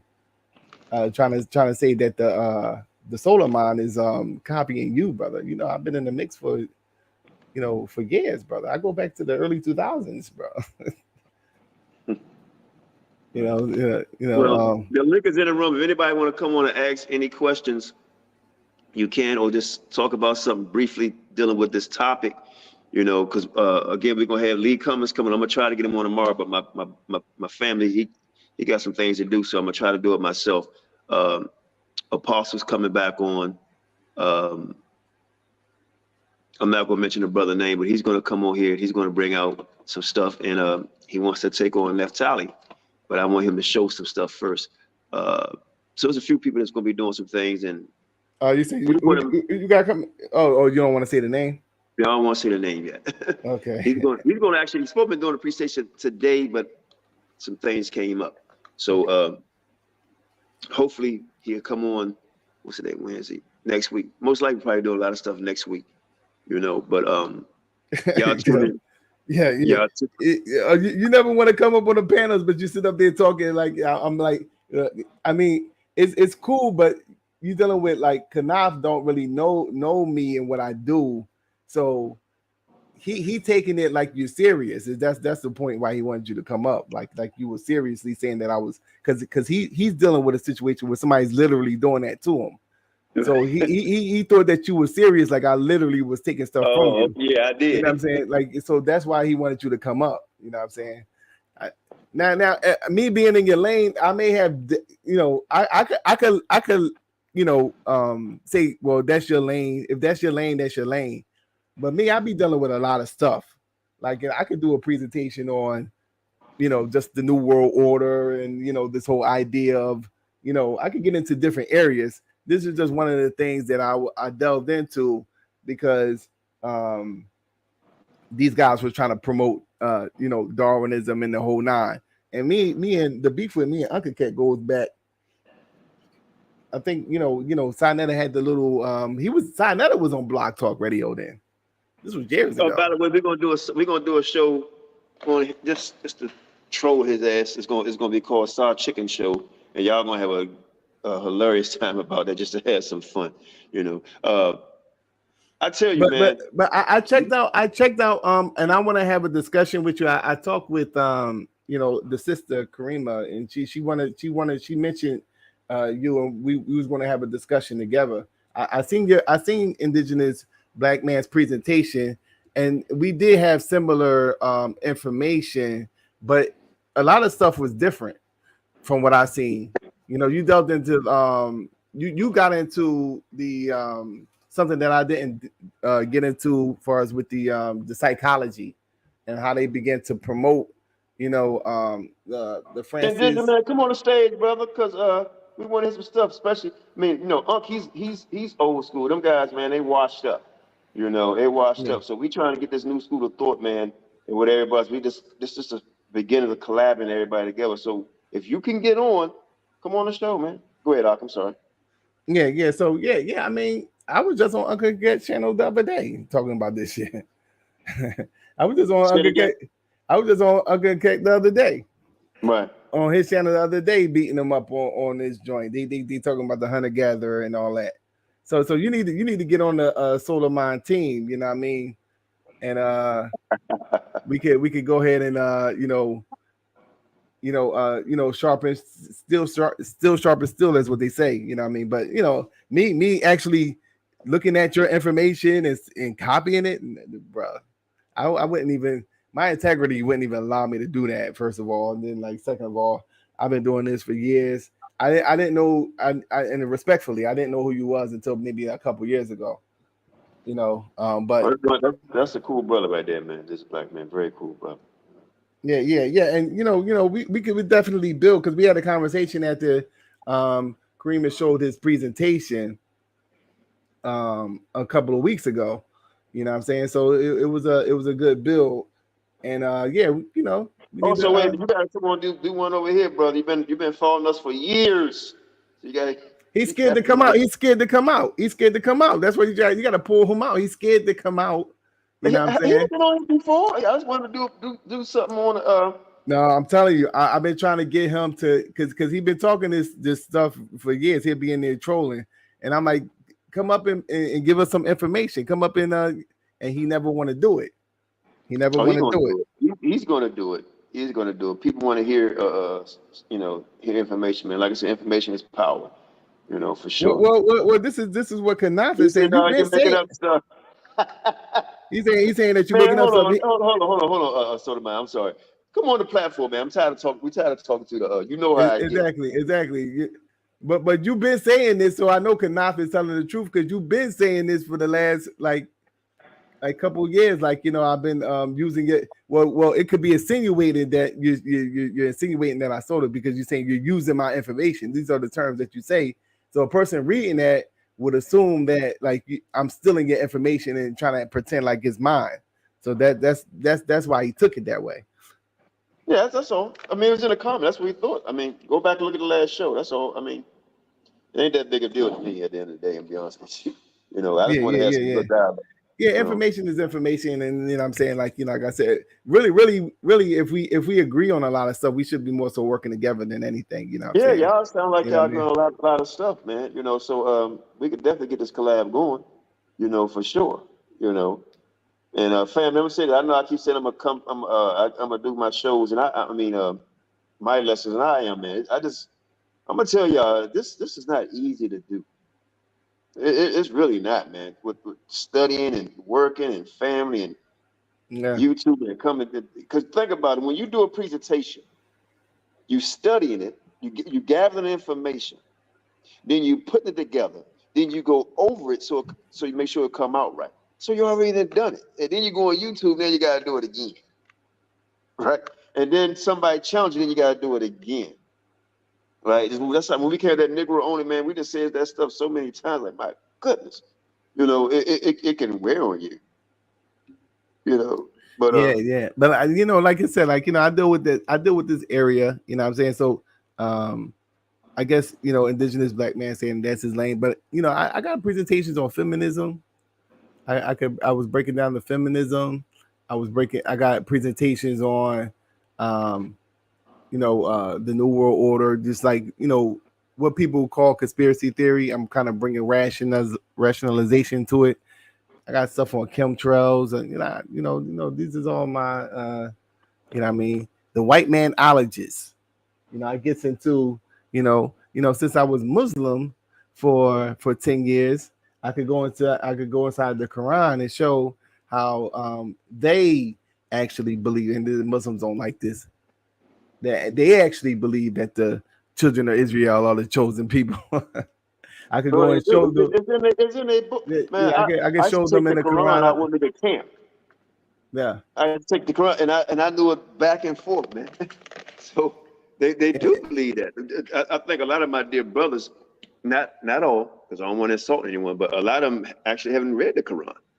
You know, because if they did, they'd be like, wait a minute, you know. So yeah. So you know, those are the areas I deal with. I could show you. You know, I got a presentation where I'm breaking down the science of the Quran, talking about the jinn and how that's referring to the white man when it speaks of the Rajuli min al jinn. Right. You know, the men of the jinn, or the hidden race of the men, because jinn just means to hide.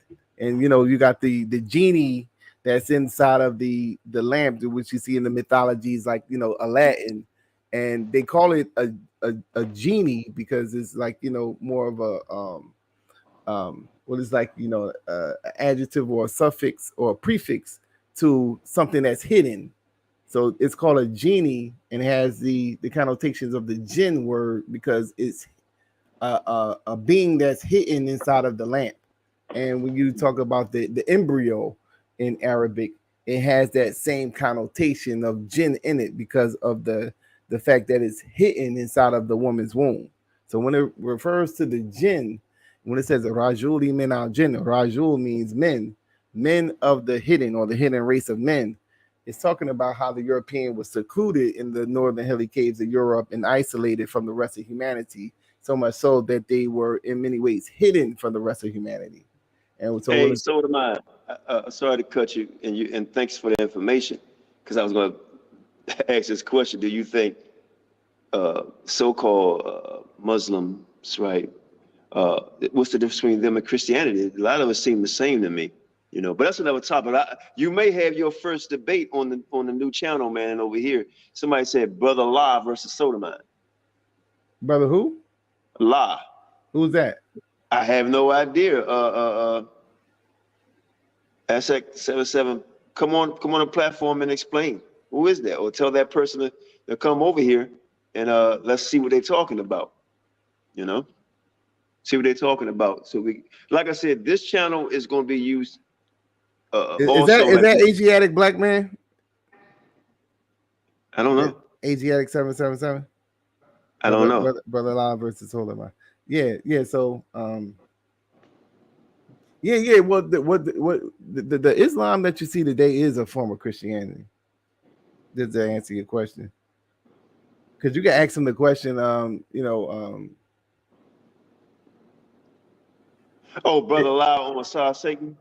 Sorry, not, but I'm gonna be honest with you. I don't even know who that is. Okay, let me say this. And a lot of people over there might get mad. And I don't give a shit. I just haven't seen who you. I don't debate. You know, I deal with stuff in the Bible. Period. I know history. I mean, I know it heavy. You know, but I haven't seen nobody over there strong. To me, everybody is old information. You know, I got respect for Reggie, but the stuff he's saying is asinine, man. It's just dumb. And what's the other guy named Jabari? That shit is old. It has no purpose. It's nothing that's useful to any form of history at all. Nothing. Same thing with Shock Up Moist. The stuff they're not bringing anything that's even debatable to me. You know, so I just don't see it. And who else he has? That's it. And as far as what's the other what's the name? What's the one he's so he married to? Nepal. Man, she don't know shit. I'm just gonna keep it 100. She don't know nothing. So that whole thing over there with Brother La, I don't know. You know, but as far as I've seen a lot of people. I just don't see it, you know. But hey, Brother Locke could come over here and take on Solamind, you know, and let's see what he's talking about. I would love to see it. He gets smacked up. I don't know who the brother is. I don't see what he's disagreeing with, you know, because I deal with straight information, so I don't know what a person would be disagreeing with. It ain't like philosophy or stuff that I like believe. Like what I just presented was like stuff that actually happened. So if there's somebody disagreeing with that, then like, you know, I don't see how, you know. And even you know, with what I was just talking about with the religious thing, it wasn't like I'm not coming from it like from like a belief standpoint. That's just what it say in the Quran. You know what I'm saying? That's what it says. You know what I'm saying? It gives precedence to the children of Israel. It tells the children of Israel that they are the Alameen. And when you read in the Surah Al-Fatiha, you know, that's the verses that they constantly repeat during prayer. They refer to God as the Alameen, you know. So it's like, you know, this is the reverence that they're giving to the children of Israel. So he's a devout Muslim. Okay, no, I'm gonna say you, brother. Now what's that? He said Brother Law he's a devout Muslim. Oh, okay, yeah, he'll get beat up because I'll just show him like what you were just saying. I just saw how to if he's like a Orthodox Muslim, he just practicing a form of Christianity. Yeah, that's what it is, and no disrespect, but I mean, I know who that is. I remember him. You know what I mean? But it's a form of Christianity. I mean, ask Malcolm X. You know? So, and no, I mean this is how you prove it. This is how you prove it. They're still waiting for Jesus to come back and save them. Like they're still waiting for like the you know, just like how the Christians believe. They believe that you know Christ died, was resurrected, you know, and so just based off of that, this is like there's no difference. I mean, it's no, and I'm not. That's the fundamental thing of like Christianity. Like, but the reason why I'm saying that is because people are under the assumption that, you know, they give reference to Muhammad. Yes, they give reference to Muhammad, but they're still waiting on Jesus, just like what the Christians is, to come back.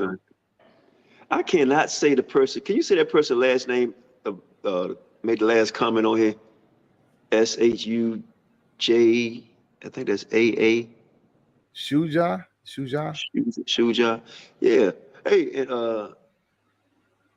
SX777. Yeah, come on the platform, man. You know, I just want to see new faces. I think I done scared a lot of people, man, when they come on there and think I'm gonna jump on them. I'm not gonna jump on. I just want to hear other people's perspective on, you know, how people believe so many different things. I mean, Yeah. we all over the place, man. I don't think I've ever seen it. If the Asians, they believe stuff, but they pretty much believe the same thing. You Right. know, I think us as a people, we may be the most diverse and believe in damn near everything. From what I see, you know, I mean, this place has done a hell of a job to us, man. No, Hell of a job. I think it's like, you know, when you see somebody's, you know, they say when you see somebody's strong point, you can find a weakness. And I think that that's the case with black people. The reason why is because I believe that black people created all that shit.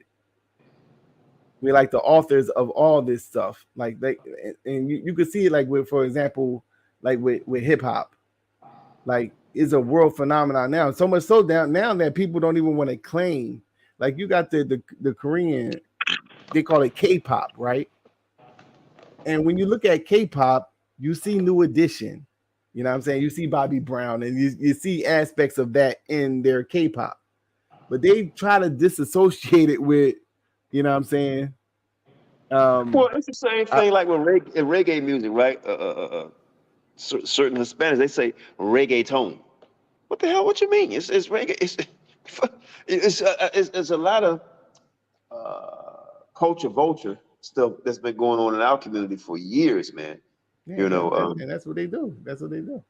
You know, I mean, a lot of it, culture vulture, and then when you have people like yourself or myself or many others speak out on it, then we're the racists, right? And I understand. And I was talking to the champ today, her and her husband, and we was talking about the etymology of the word racism or race, right? You have to have power to be a racist. Right. You could be prejudiced, right? I think all of us have a little prejudice. Yeah, we all got a little bigotry.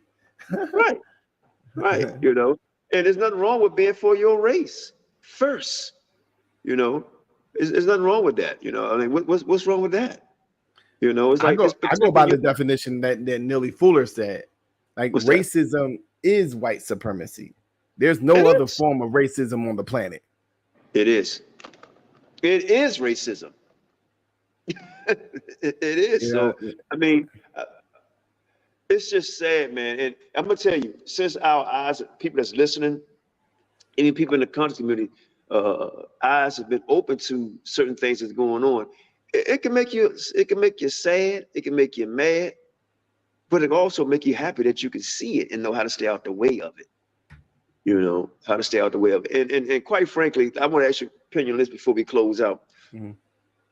Who do you think the black man and woman worst enemy is? I think their worst enemy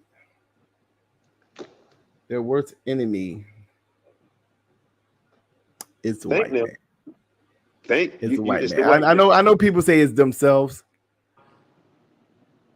And people say that it's themselves, but I think that I used to say that our worst enemy is ourselves. But the reason why I say that is the white man is because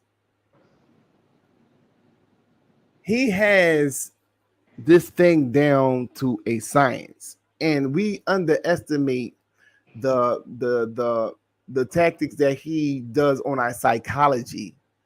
You know what I'm saying? You got to manufacture a certain individual to hate themselves. And a lot of times, even when I'm conversating with people, you know what I'm saying, it's always this thing, and it's psychological. Because it's like we'll know what is going on, but we'll still do the same thing. We'll know that white supremacy exists, but we still don't want to unite. So when you have those type of behavior patterns, you got to really go into the mind of the individuals that are performing in an abnormal way, and then see, well, why are you acting like this? It's because the environment is creating a certain psychology, and he is the author that's behind the scenes pulling the puppeteer. He's the puppeteer that's orchestrating these things. Now, when you see pathologies begin to pop up, and we're old enough to see, Elder QANATH, we old enough to see. In the 90s, we wasn't rocking red hair and the tattoos on the face. We wasn't doing none of that stuff. So you're talking about a form of social engineering that's going on. You know what I'm saying? But let me take a shot at it. Let me take a shot at it. And what you're saying is 1,000% true. And I'm gonna land me back on it. But if you look at slavery, right, or anywhere the so-called colonizer went, right, what Black people did is we learned how to swim. And what I mean by that is, hey, we got tired of picking cotton, so we made machines, right? A lot of stuff that's been created has been created from our demise, right? So yes, they are the engine, right, that's keeping us in this cesspool of racism, right? Living in their game, right? But as a people, especially now with technology, and we see this shit, I have to say it's all on us now because, yeah, we can't control if they drop bombs. We can't control if they tear down our neighborhoods and do certain things or put drugs in our neighborhood. We can't control none of that. I get it. But we don't have to use drugs. We don't have to kill each other, right? We don't have to eat certain foods, right? Certain things, even though it's their system, you don't have to live by it. And one thing there's two things, well, I'll just use one, that we don't do is let's come together. All other ethnicities come together. Right? They come together. We don't do this. So at the end of the day, listen, you got all ethnicities come over here. Yeah, we can say Psalms 83, they Talmud, and they come together. Yeah, they have. But we don't do that. I guarantee you, anybody that's listening to this program tonight and may listen to it years now if this channel is still up. If you live in the building and you live on the 4th floor, 5th floor, 7th floor, whatever, and you have more than 10 apartments on one floor, or you may live in a apartment building, may have 3 levels and it's 4 apartments on each level, right? There's 16 families. I guarantee you that you don't know 4 of them. And what I mean by know, first and last name. You don't know them. That's us as a people. We don't know each other at all, and we'll kill each other for nothing. And we're afraid to invest in anything.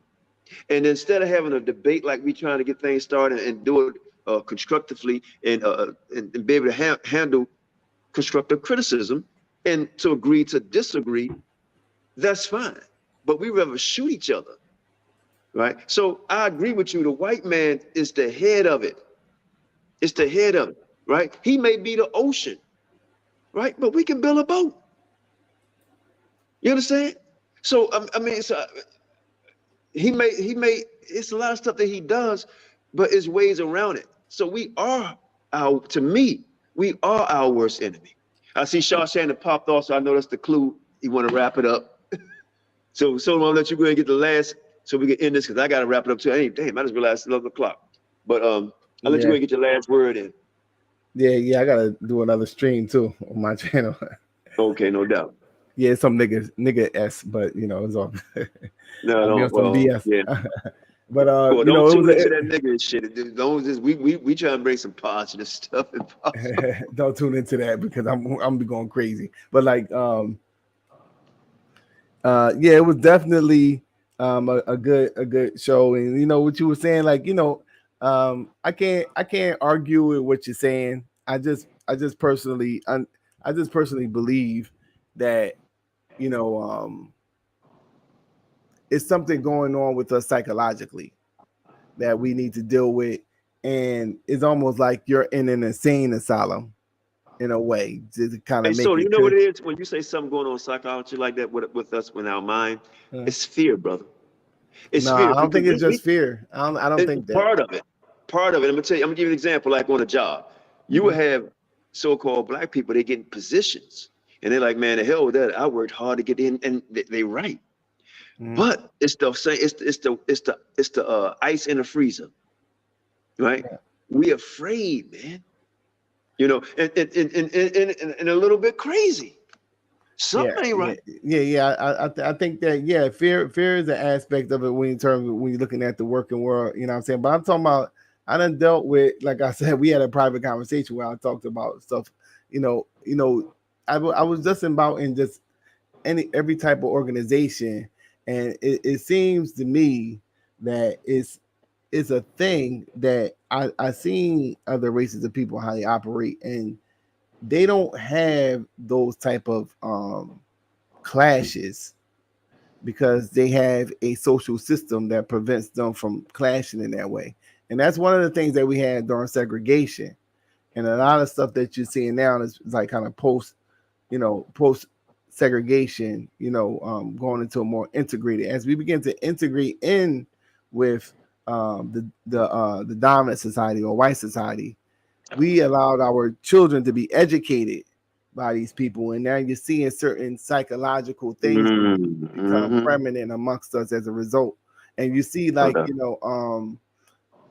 even today, now they want to promote. You see Dwayne Wade's child, for example. Oh man, Neftali done something on that, man. It's sickening. Yeah. So once again, if we was to go back into the 90s, and I would say like, yo, it's going to come a day where they're going to try to make little boys, they're going to teach in school little boys to be girls. You'll think you would have thought I was crazy. Yeah. You know what I'm saying? Hey, look, I'm gonna have to end it there, and we're gonna do a part 3 on this. And I'm gonna say this in closing to everybody, but I want to give a shout out to all the black men. I want to say this to y'all, man, and I'm gonna dress it up as nice as I can, because this is a big problem that's going on in every city in America, right? Or small town in America, and with murder and all this stuff that's going on. It's a few things that's and I can't help but blame the black men for it. One is pride, but the main thing, the reason why you have a lot of killing going on, and y'all stop thinking with your penis, right? Stop letting your penis control you. Like, where you going with that, QANATH? Right? Because unfortunately, when you see a lot of young deaths, it's all because they want the money so they can get the girls. Right? Or they want to be boss in their neighborhood. They want to have the baddest car.